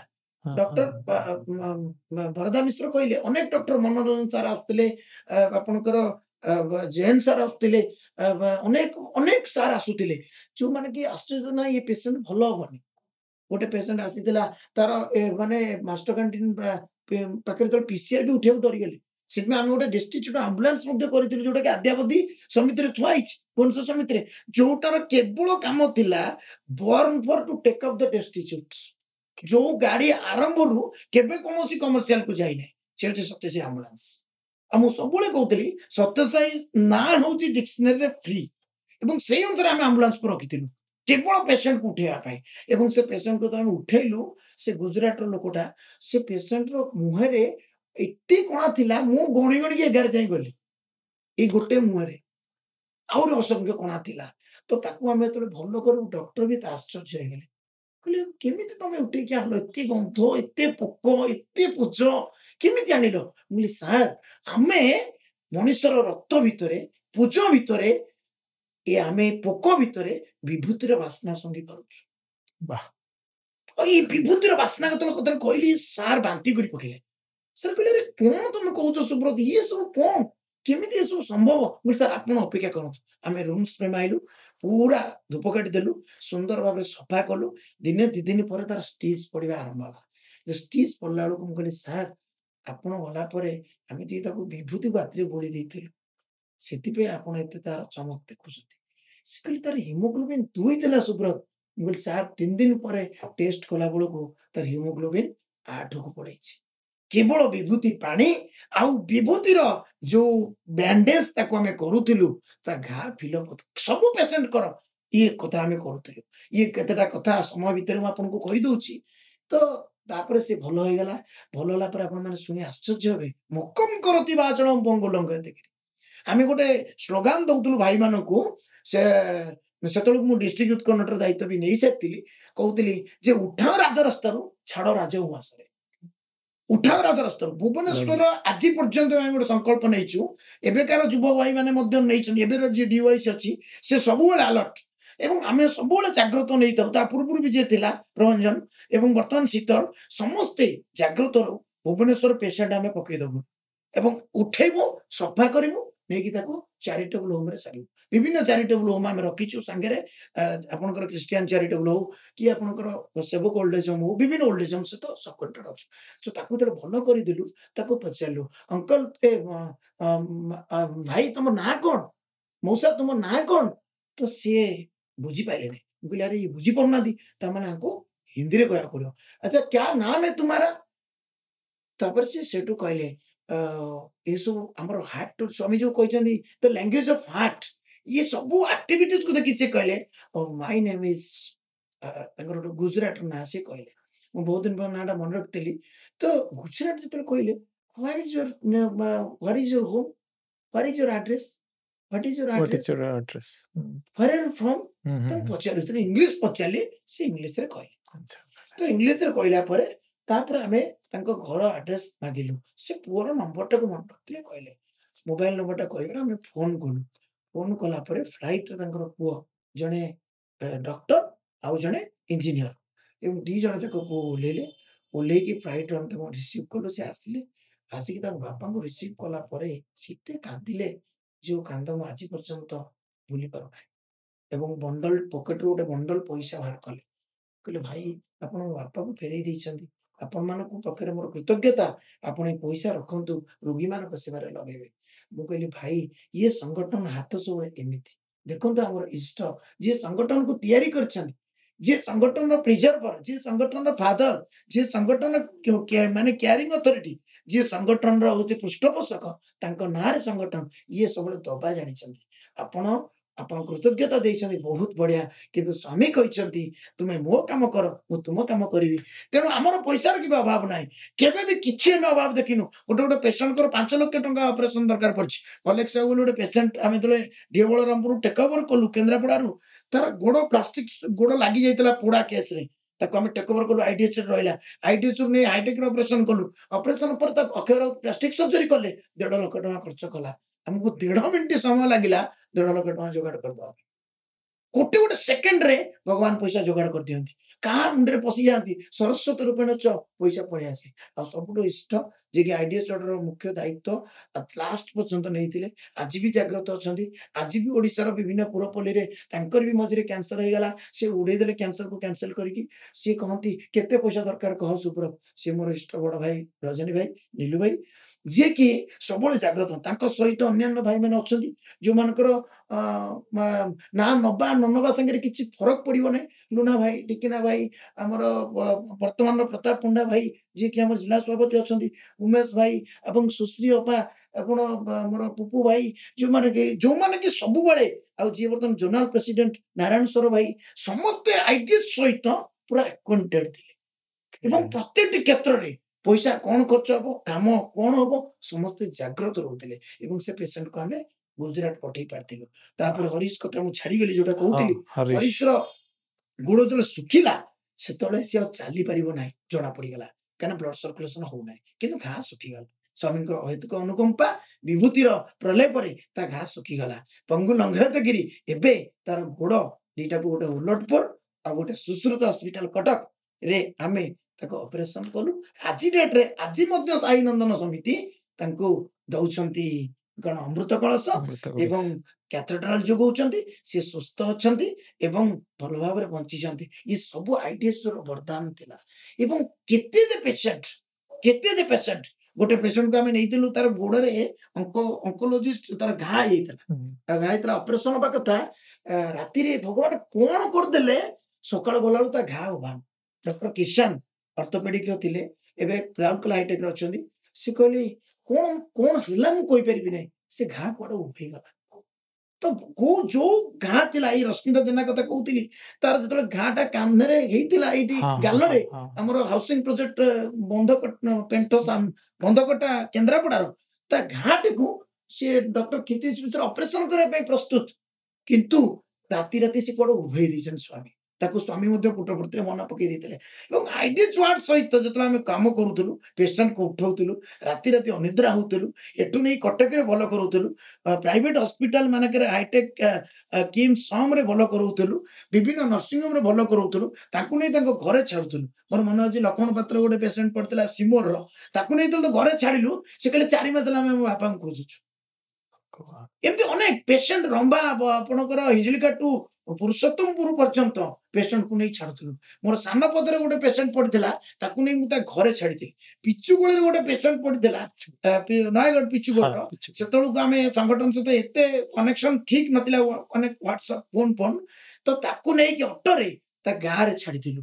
ଗାଁରେ ଚାଲିଲା ବେଳକୁ ଲୋକମାନେ ଭାବିଥିଲେ ସେ ପେସେଣ୍ଟ କୁଆଡେ 6 ମାସ ହେଲା ମିଳି ନଥିଲା 6 ମାସ ହେଲା ଘରକୁ ଯାଇନଥିଲା ଗୋଟେ ବରମୁଣ୍ଡା ଖାତ ଭିତରେ ସେ ପଡିଥିଲା ନାଳି ଭିତରେ ପାରାଲିସିସ୍ ହେଇଯାଇଛି ସେ ପାମ୍ପଡ ବାଲା ଘରକୁ ପ୍ରତି ସପ୍ତାହରେ ଯାଏ କିନ୍ତୁ ସେ ଘରକୁ ଯାଇନଥିଲା ଘର ଲୋକ କାନ୍ଦ ବଳି ପଡିଯାଇଥିଲା। ଆମେ ଯେତେବେଳେ ଛାଡିଲୁ ଲୋକମାନେ ଭାବିଲେ ଆମେ ଧଳା ପିନ୍ଧୁଥିଲୁ ଲୋକମାନେ ଭାବିଥିଲେ ବୋଧେ ଆମେ ଅଲଗା କୋଉ ଦଳରୁ ଆସିଛୁ ତ ସେମାନେ ତାହେଲେ ଆମ ପ୍ରତି କିଛି କ୍ଷୋଭ ପ୍ରକାଶ କରିବାକୁ ଆସିଲେ ଗାଳି କରିବାକୁ ଆସିଲେ ମୁଁ କହିଲି ଭାଇ ଆମେ କୌଣସି ଦଳର ନୁହଁ ଆମେ ହଉଛୁ ସେବା ଦଳ ଏବଂ ସେବା ଦଳ ବିଷୟରେ ମୁଁ ତାଙ୍କୁ ଘଣ୍ଟାଏ ବୁଝେଇଥିଲି ଏବଂ ସେମାନେ ବହୁତ ଖୁସି ହେଇଥିଲେ। ପ୍ରକୃତରେ ଆଇଡିଏଚ୍ ୱାର୍ଡ ସିଏ ଥିଲା ଇଣ୍ଟରନାଲ ଡିଭାଇନ ହସ୍ପିଟାଲ ୟାର ଯାତ୍ରା ଯେତିକି ଆନନ୍ଦଦାୟକ ଥିଲା ଆଉ ଯେତିକି ପ୍ରେମପୂର୍ଣ୍ଣ ଥିଲା ଆଉ ଭଗବାନଙ୍କର ଯୋଉ କ୍ଷଣ କ୍ଷଣକରେ ଭଗବାନ ଜଗୁଥିଲେ ଶହ ସେବା ଦଳଙ୍କୁ ସୁଯୋଗ ଦଉଥିଲେ ଆଉ ପୁରା ହସ୍ପିଟାଲରେ ମୌଡମଣି କହିଲେ ଆଇଡିଏଚ୍ ୱାର୍ଡ ଥିଲା ସବୁ ନର୍ସ ଡକ୍ଟରଙ୍କର ଆଦର୍ଶ ଥିଲା ଆଇଡିଏଚ୍ ୱାର୍ଡ ଇଏ କେବଳ ମୁଁ ଶ୍ରେୟ ଦେବି ଭଗବାନ ଶ୍ରୀ ସତ୍ୟସାଇଙ୍କୁ ଯାହାଙ୍କ ଯୋଗୁ ଯାହାଙ୍କ ନିର୍ଦ୍ଦେଶନାରେ ଆମେ ଆଇଡିଏଚ୍ ୱାର୍ଡର ଅନେକ ପ୍ରୋଗ୍ରାମ ଅନେକ ଫଟୋଜ ସ୍ୱାମୀଙ୍କୁ ବିଭିନ୍ନ ସମୟରେ ଆମ ୟୁଥ ପିଲଗ୍ରିମେଜରେ ଆମ ୟୁଥ ପ୍ରୋଗ୍ରାମରେ ୟୁଥ ମିଟିଂରେ ଆମେ ସ୍ୱାମୀକି ଦେଖେଇକି ସେ ଆନନ୍ଦ ପାଇଛୁ। ସ୍ୱାମୀ କହିଛନ୍ତି ଚାଲା ସନ୍ତୋଷ। ପ୍ରକୃତରେ ସେ ଆଇଡିଏଚ୍ ୱାର୍ଡ 2020ରେ ଯେତେବେଳେ ଆମକୁ ସୂଚନା ମିଳିଲା 2020ର ଜାନୁଆରୀରେ ଯେ ତମର ଜିନିଷ ପତ୍ର ଏଠୁ ନିଅ ଆଉ ଭଗବାନଙ୍କର ଫଟୋ ଏଠୁ ନିଅ ସେ କଥାକୁ ମୁଁ ବର୍ଣ୍ଣନା ଭାଷାରେ ବି ବର୍ଣ୍ଣନା କରିପାରିବି ନାହିଁ କାହିଁକି ନା ଏତେ ବର୍ଷ ଧରି ଏତେ ଲୋକଙ୍କର ସେବା ଯୋଉ ହସ୍ପିଟାଲ କରୁଥିଲା ଯୋଉ ମୁଁ ତ ତାକୁ କହୁଥିଲି ମନ୍ଦିର ବୋଲି ଏବଂ ସେଟାକୁ ଆଜି ଭାଙ୍ଗିବାକୁ ପଡିବ ଏବଂ କୋଭିଡ ପଡିଲା ସାରା ପୃଥିବୀ ଆତଙ୍କିତ ହେଲା ତେଣୁ ଆମକୁ ମଧ୍ୟ ନିର୍ଦ୍ଦେଶ ହେଲା ଯେ ତୁମେ ଏଠୁ ନେଇଯାଅ।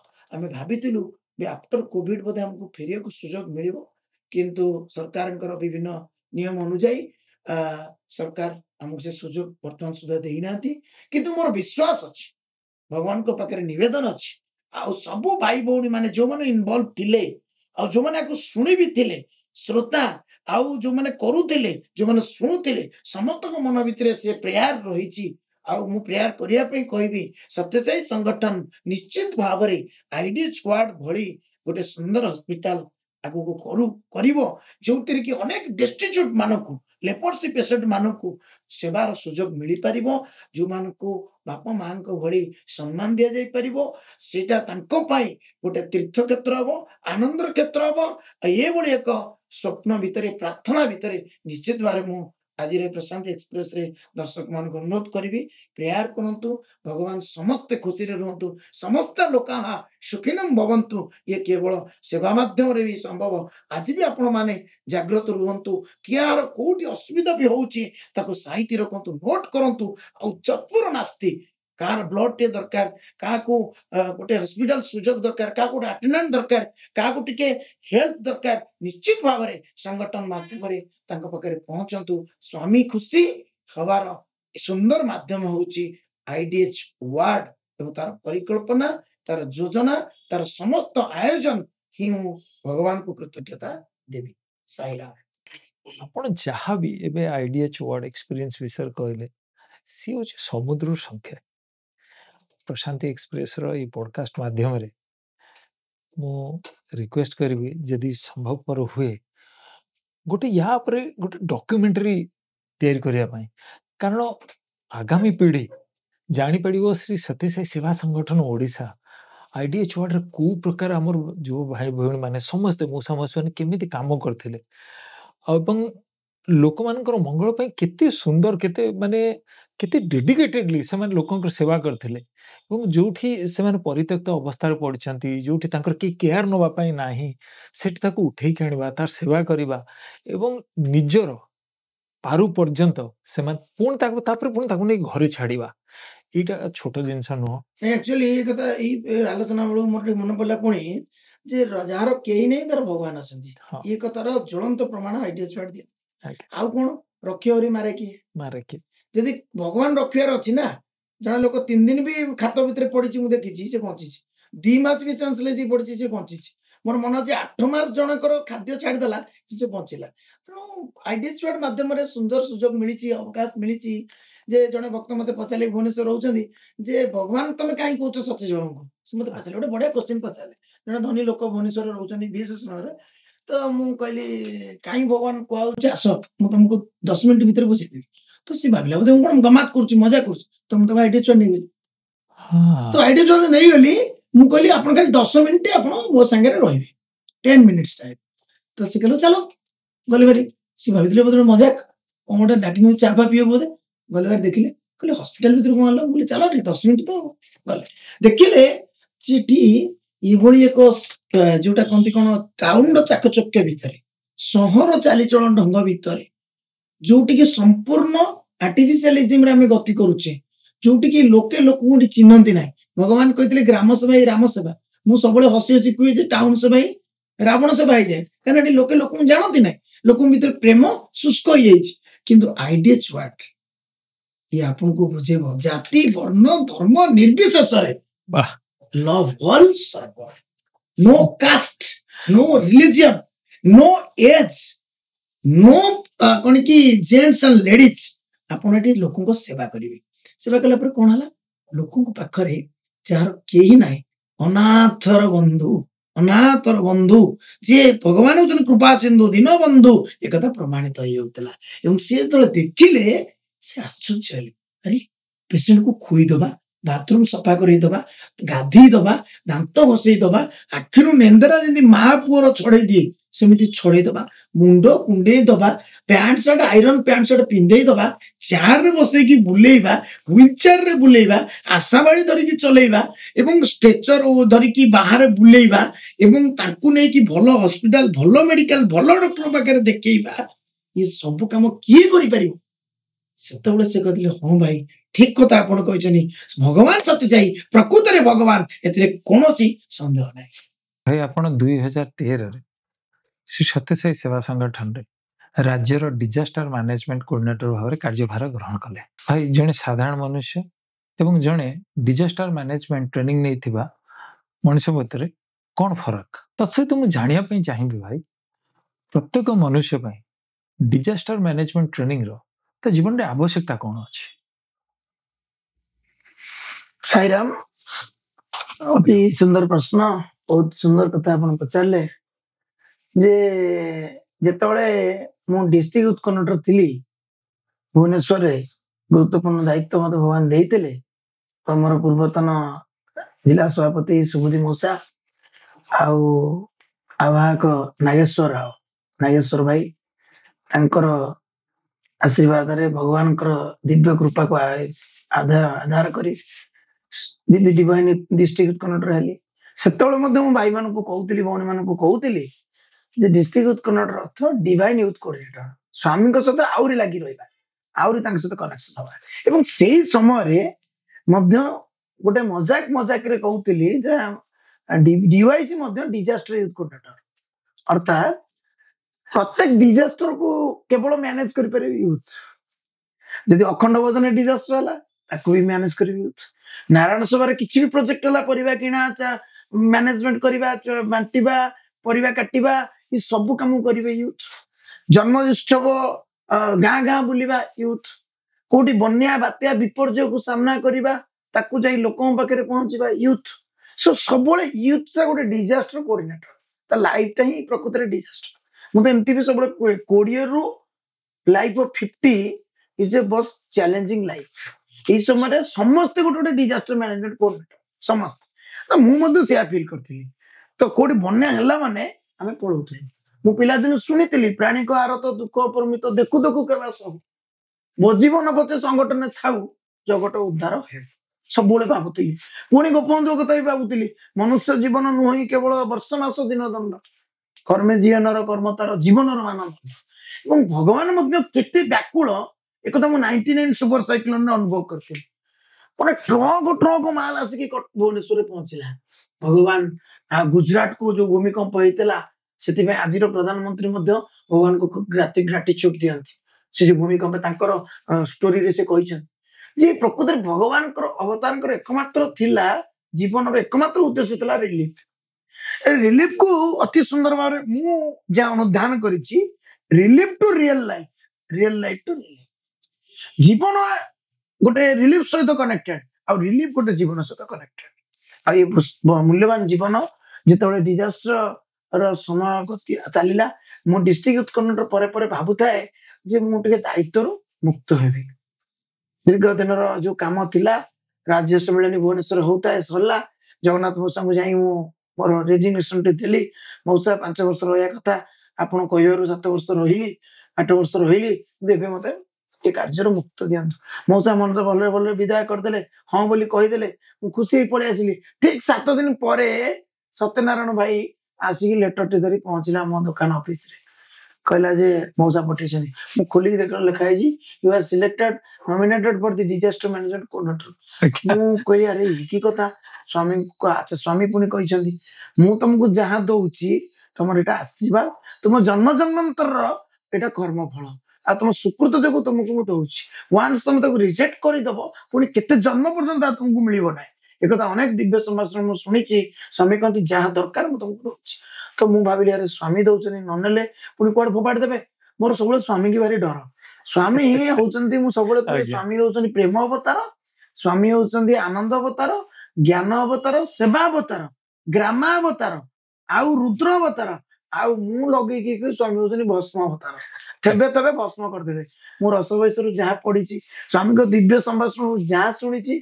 स्वामी तस्मै कर्म नर्मणि कर्मणि कर्म स्वामी तेबे तेबे स्वाहा कर देबे तेम एवं सेति पई काम करला स्वामी जहा दैछन्ती पत्रं पुष्पं फलं तोयं जहा से दैछन्ती हम करबा एवं तापरे गली धीरे धीरे तमिलनाडु रो भाई माने आसिले ट्रेनिंग एटिकार हम डिजास्टर मैनेजमेंट रो ओडिसा रो जे माने मुख्य गुरुत्वपूर्ण अरे दीर्घ दिन धरी कार्य करि आछन्ती मो सम्मानस्पद विजय कानून कथा मन पकेबी तांको अनेक बार आम शिखीचु श्यामल सुर मध्य आसिक ओडिसा रे बहुत जिनिस शिखैतिले एवं बसु मौसा जाजपुर रो से मध्य डिजास्टर ट्रेनिंग रे मुख्य थिले एवं ये सब कथा को आयुध करी मो वर्तमान जीपीएस कोनोटर अवकाश भाई बेहरा तांकर तत्वावधान रे डिजास्टर टीम टाको भुवनेश्वर ओडिसा रे गठन करी एवं एबेकार भी जी कोऑर्डिनेटर अछन विवेक भाई से मध्य टीम रे रहले सरोज बोली गोटे पिलाटे थिला बांकीर ये सब रही हम टीम गठन कलु एवं गठन कला परे आम गोटे संकल्प नेलु ओडिसा सब जिले में डिजास्टर ट्रेनिंग दवा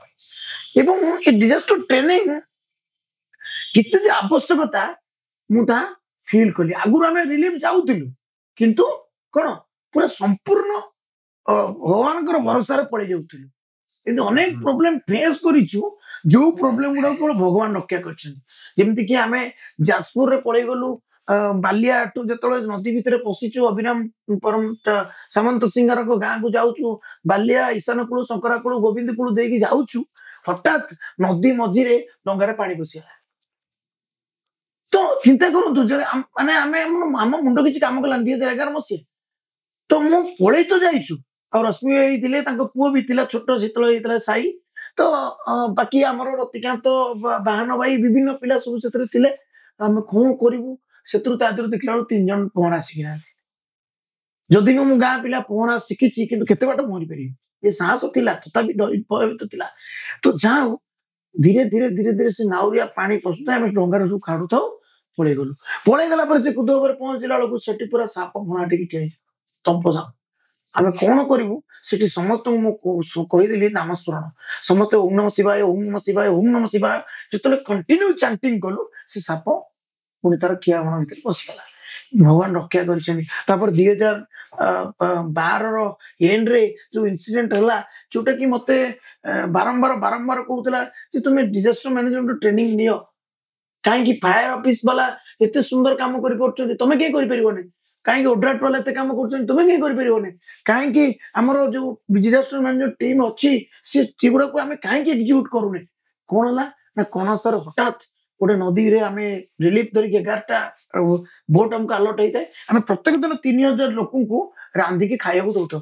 ବିନ୍ଦଳ ବୋଲି ଗୋଟେ ଭଜନ ମଣ୍ଡଳୀ ଅଛି, ସେଇଠି ରୋଷେଇ ହଉଥାଏ ପୁରୀ ସମିତି ଅଣ୍ଡରରେ। ତ ସେଠି ରୋଷେଇ ହଉଥାଏ, ସବୁ ଭାଇ ମାନେ ପାଖାପାଖି 200 ଖଣ୍ଡେ ୟୁଥ ଆମେ ସେଥିରେ ଲାଗିଥାଉ।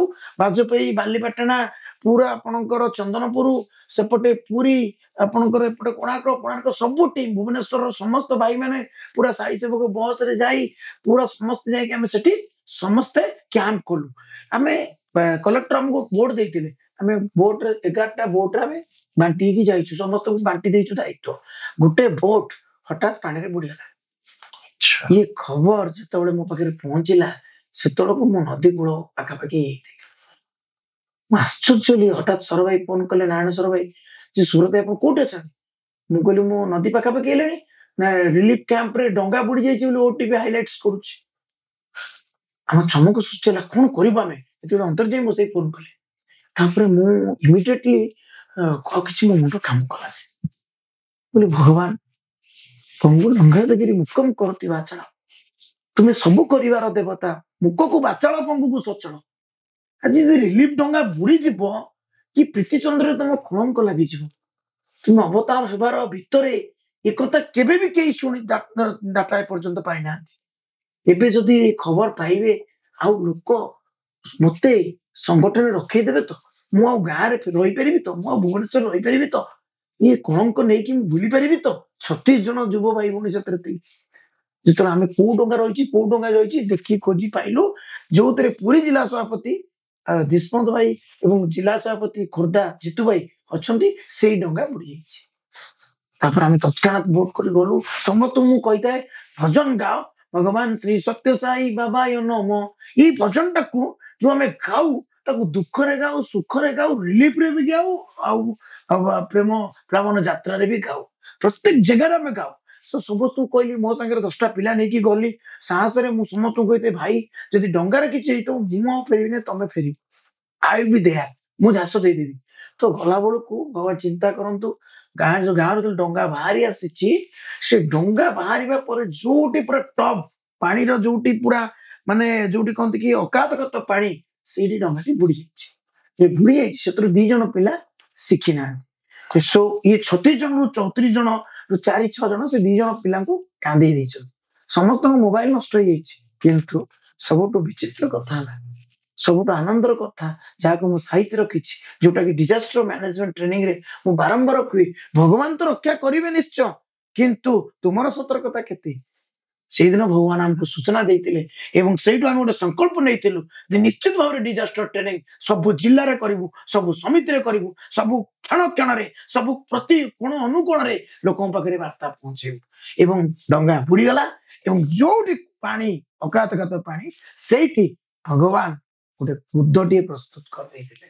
आमे जानिनु हम अज्ञात रे गाँ लोक भी आश्चर्य से कुद उपर डंगा रहीगला मात्र 8 फुट गभीरता थिबा डंगा बुड़ी जीवा जगह रे नाउरिया समस्ते धीरे धीरे धीरे धीरे आ गोटे बोट माध्यम रे कूल आसी गले भगवान सूचना देइतले you take disaster training must एवं तापरे आमे तरे उत्साह थिला केमति सिखिबो कोन करिवो जाओ सुजोग देले स्वामी डिजास्टर कोऑर्डिनेटर भाबरे आमे रहिलु एवं रहिला पर सब टीम गठन करू सबु जिल्ला रे ट्रेनिंग दिछु सबु जिल्ला रे एवं एबे मध्य चलीछि सबु जिल्ला रे सबु स्कूल रे सबु कॉलेज रे डिजास्टर ट्रेनिंग होबा दरकार जोटा आपण प्रश्न पचारुतिले जे जने साधारण लोक आ डिजास्टर ट्रेनिंग नबा लोक भीतर फरक कोन मु जा देखिछि आमे हठात नयागढ़ ट्रेनिंग देकी फेरी थाउ हठात से डीपी जगन्नाथ भाई फोन कले कहले भाई ट्रेनिंग रो प्रकृत आवश्यकता के हम बुझिलु कोन हला भाई ना रक्षाचना चलीतला गैस रे निया लगला और से ट्रेनिंग जो नैतिली सब तळु पा पछ गुटेई ओखा गुटेई से गैस टंकी को धरी पकेली और निया आयत को पड़े आसला नला जी कोन हेइतांता भाई मु अनेक समय अनेक अनुभूति मु देखिछि जेतोले रास्ता एक्सीडेंट हे जाय लोकन को कम्युनिकेशन करिया को मध्ये भय थाए लोक भावती एटा हमर काम नो मु भाबे अरे जदि सो लोकटे एक्सीडेंट हे हम भाई हेतिबो से हम परिवार लोक होइतिबो से हम संगठन लोक होइतिबो से हम बंधु बांधव होइतिबो से हम स्ट्रेंजर बोले आमे भाबुचे किंतु जदि परे खबर मिलिबो ताले आमे निजको क्षमा दे परिबा तो मु गोटे सेकंड पे सेठी ठिया एमिति भी मु भगवान मते फ्री करके जन्म करछि मु ठिया कि देखे एवं इमीडिएटली 100 को फोन कर दे पुलिस वैन को तो मु डाकी परिबी एटलीस्ट तो कम्युनिकेशन नहीं परि एटा मु डिजास्टर ट्रेनिंग रो सिखिते एवं सबु समय अलर्ट रहउतिली थरे मु शिवरात्रि रो भजन अखंड भजन चलते समिति फेरुते हठात कि बापूजी रो टांकी भितरे गोटे षंड गली पड़छि ऊपर को चारटा गोड़ तळ को मुंडो गं गं होछि पूरा काईकिना टांकीटा से कोन करियो छोट टांकी भितर बड़ षंड पड़ी जाइछि गां सबु लोक बापूजी नगर गैदरिंग हेछि भुवनेश्वर वाला जगह रे कार किछि मुंडो काम करनै षंड गं गं होछि इमीडिएटली मु फायर ऑफिस को फोन कर देली 101 को जंदी फोन कर देली 15 मिनिट रे फायर ऑफिस पहुंच गेला आसी पहुंचला परे से रेस्क्यू रे से दौड़ी रे पकई देकी षंडटा को उठी आले आ मु देखिछि षंडटी जो षंड गं गं होतला सेही षंड हसी हसी के गला या टू best of the best disaster management training आवश्यकता मु काई आ कोटी व्यक्त करी अनुभव करि पारे नै प्रकृति रे षंडटी हसिबो गाईटी हसिबो कुकुरटी हसिबो पशुपक्षी हसिबे आ मनुष्य हसिबे हम घर पाखे गोटे फायरिंग जो कोन गैस निया लागला से माने 4-5 बहु तो से माने काउली बोले होतांदी फायर ऑफिस को डाकिबे आकु डाकिबे पानी धरि के दौड़तांदी पकोतांदी लिबिबो कोटी लिबिबो नै मु संगे संग खबर पाई गली जाई कि से जेते घर पा पचुतला ताको गुटेली आ ताको गैस चुलाटा को मारी बसली जेंति धरि पकैछि से निया कंट्रोल को पड़े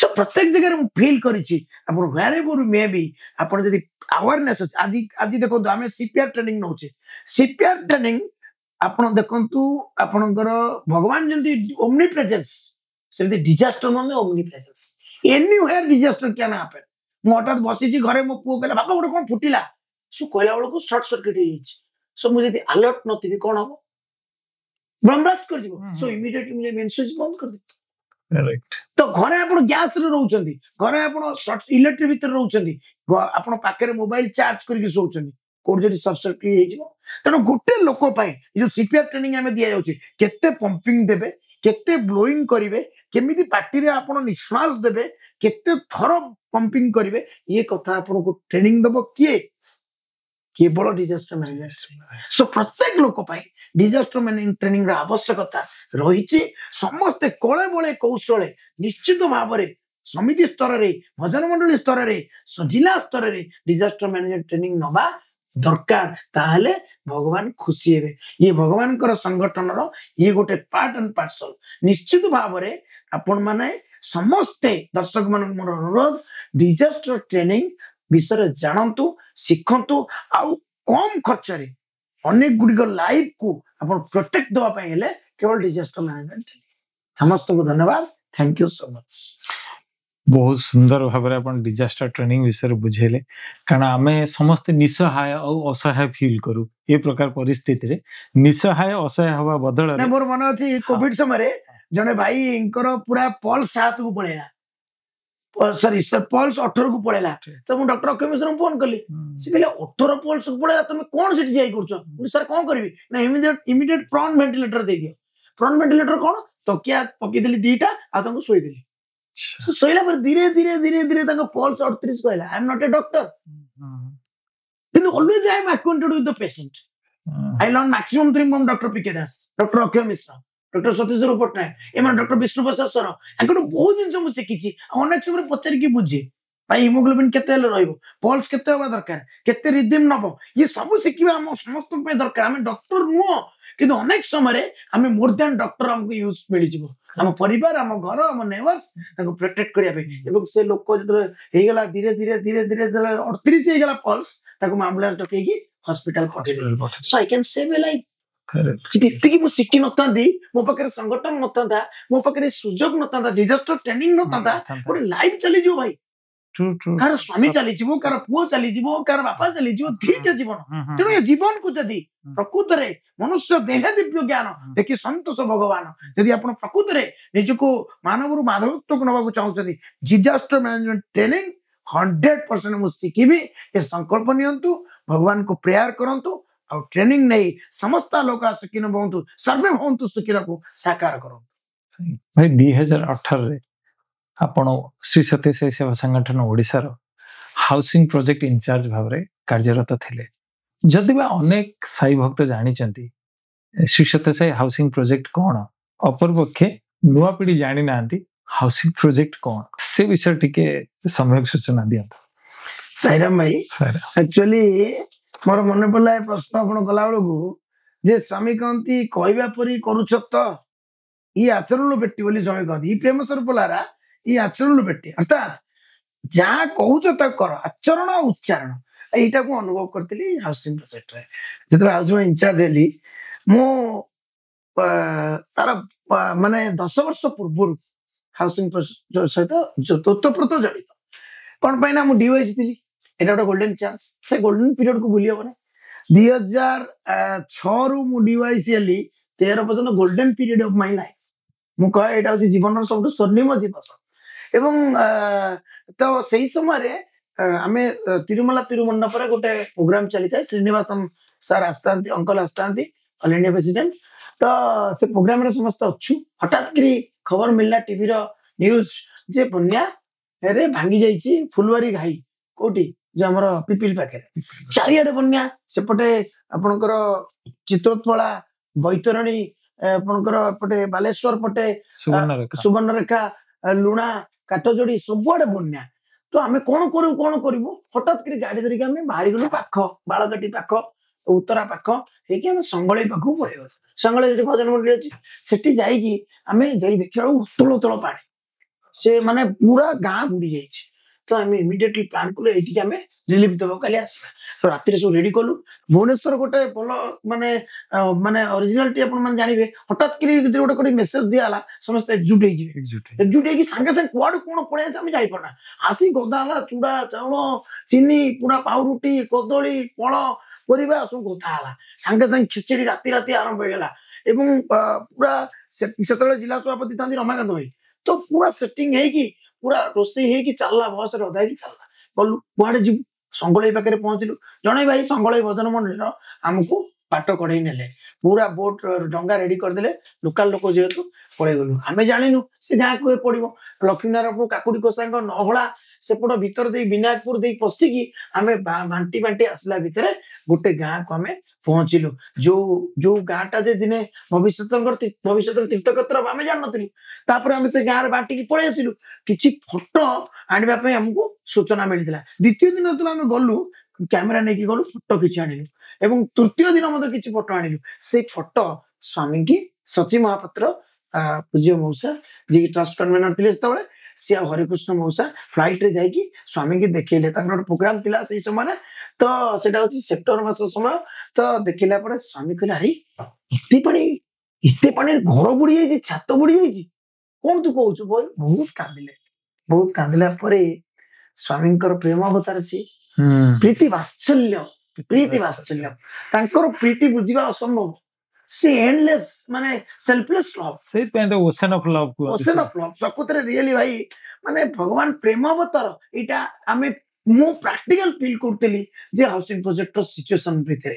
ତାପରେ ସ୍ୱାମୀ ଦେଖିଲେ, କହିଲେ, ସାଙ୍ଗେ ସାଙ୍ଗେ ଡକେଇଲେ, कहले रे चक्रवर्ती नाक चक्रवर्ती आसिले कहले केते पैसा ट्रस्ट अच्छी से चक्रवर्ती गोटे सूचना देले स्वामी कहले तमे ओडिशा रे ये घर जेमती आगु जे न बुड़ीबो से व्यवस्था कर आ सेठी प्लान कर केमिति सेठी घर तयारी हो ओडिशा सरकार को चिट्ठी कर एवं श्रीनिवास डाकी कहले तो बन्या चली यार भितर आमको सचिव महापात्र या मौसा हरिका पलि आसिले आसिक आमको इनफर्मेशन देले एवं जे बाबा कहते घर हम आम कि बुझी नु इटा पूरा दृश्य जगतर कथा यहाँ बन्या हुए रिलीफ दि जाए चूड़ा चाउल दि जाए बन्या पर पुणी ये सब कम हम आम के विचार भी करूँ जहा हूँ से तत्कालीन डीपी माने समस्त लागले मोर जहाँ मन अच्छे केन्द्रापड़ार राम भाई एवं पुरीर से समय डीपी थे दाम मौसा तापर आसले सरी गजपति मौसा थिले तो समस्ते लगिगले लगे सब रिपोर्टिंग रेडी गला एवं विश्वास करेंगे आपण माने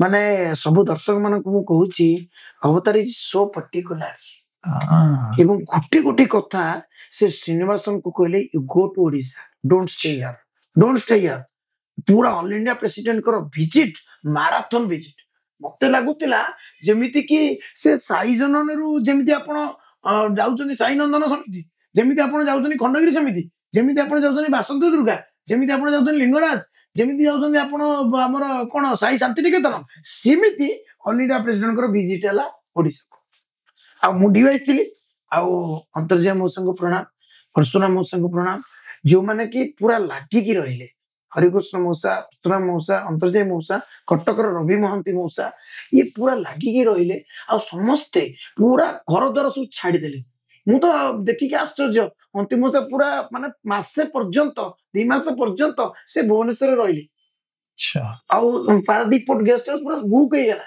समस्ते घन घन से कृष्णा राव कुंडल राव एवं आमर आपणकर रामपृष्टि भाई चलप्रति पृष्टि मौसा समस्ते घन घन विजिट सब ऑल इंडिया प्रेसिडेंट श्रीनिवासन कहते अंकल कहते जे तमे ये जगह को बुलिया को गली जे स्वामी की कहबी केमती से सब जानी पाउछंती मु भूल कहबी मते गाली करिवे तनो प्लीज मते एटा आउ थरे देखुतिले एवं सब परे हैला भगवान कर दिव्य निर्देश तुमे हाउसिंग प्रोजेक्ट घर तैयारी कर केते घर स्वामी कहले 1000 घर मिनिमम कर एवं जहां पैसा दरकार तुमको सत्यसाई सेंट्रल ट्रस्ट दब ये भद्र प्रतिश्रुति देले एवं ओडिशा सरकार को मध्य धन्यवाद देवी से मध्य समस्त टैक्स फ्री कर देले आउ पूरा रामपृष्टि के भाई को स्वामी कहले you go to Odisha and stay there रामपृष्टि भाई घर नेले रहिले एवं चलपति रहिले कृष्णार कुंडल समस्ते आउ प्रति 15 दिन थरे श्रीनिवासन विजिट है मु चांस पाई आज डीआईसी सब सेवा दल जगेबा आ पूरा अलर्ट रहा धन्यवाद देवी अंतिम मौसा को परशुराम मौसा को जहाँ गाड़ी में बसी मुझे तीर्थ क्षेत्र गुड़ा देखी से आरंभ है हाउसिंग प्रोजेक्ट यात्रा एवं आज डेट में कहबी हाउसिंग प्रोजेक्ट हूँ ओडिशा माटी गोटे तीर्थ क्षेत्र प्रथम पर्यायर 16टी गाँ एवं द्वितीय पर्यायर स्वामी वर्तमान रत्नाकर और ट्रस्टी जोगु पुणी पुनर्बार 300 घर है जोटा कि आउ 8टी गाँ 24टी गाँव आज ओडिशार जो 5टी जिला आपनकर केन्दुझर जाजपुर एवं केन्द्रापड़ा जगतसिंहपुर पुरी एवं कटक ये जिला मानकर जो घर गुड़िक होती सब दर्शक माने सब साई आश्रित माने ये तीर्थ क्षेत्र को जाई प्रणाम करने दरकार मुंडिया मारिबा दरकार से गाँ पाई जिते प्रकार आमर रही अवदान भजन हो नगर कीर्तन हो बाल विकास हो ये सब कार्यक्रम करी से भक्त मान को से पिला मान को जिते पारिबा सेवा करिबा भगवान खुशी हे कहीं ना एटा भगवान कर निजस्व त्याग रे ये हाउसिंग प्रोजेक्ट मंदिर तैयारी ये तो घर नुहे ये प्रकृतर तीर्थ क्षेत्र आम समस्ते समय डोरे बंधा ये पर्यंत आपण मैंने सुब्रत भाई जहाँ यात्रा शुणिले से बाल्य अवस्थार यात्रा हो बा तरुण अवस्था समय यात्रा हो बा आईडीएच वार्ड रो इतिहास विषय हो ये सब थिला प्रथम अध्याय तेणु द्वितीय अध्याय आपण शुणा पाइबे भाईंकर नित्य अन्नदानम सेवार यात्रा रथ उत्सवम यात्रा प्रेम प्लावन यात्रा तत्सहित पादुका यात्रार अनुभूति द्वितीय अध्याय आपण मानक पई आहुरी रोमांचकर होबाक जाउछि तेणु आज एतिकी विदाय दियंतु साईराम।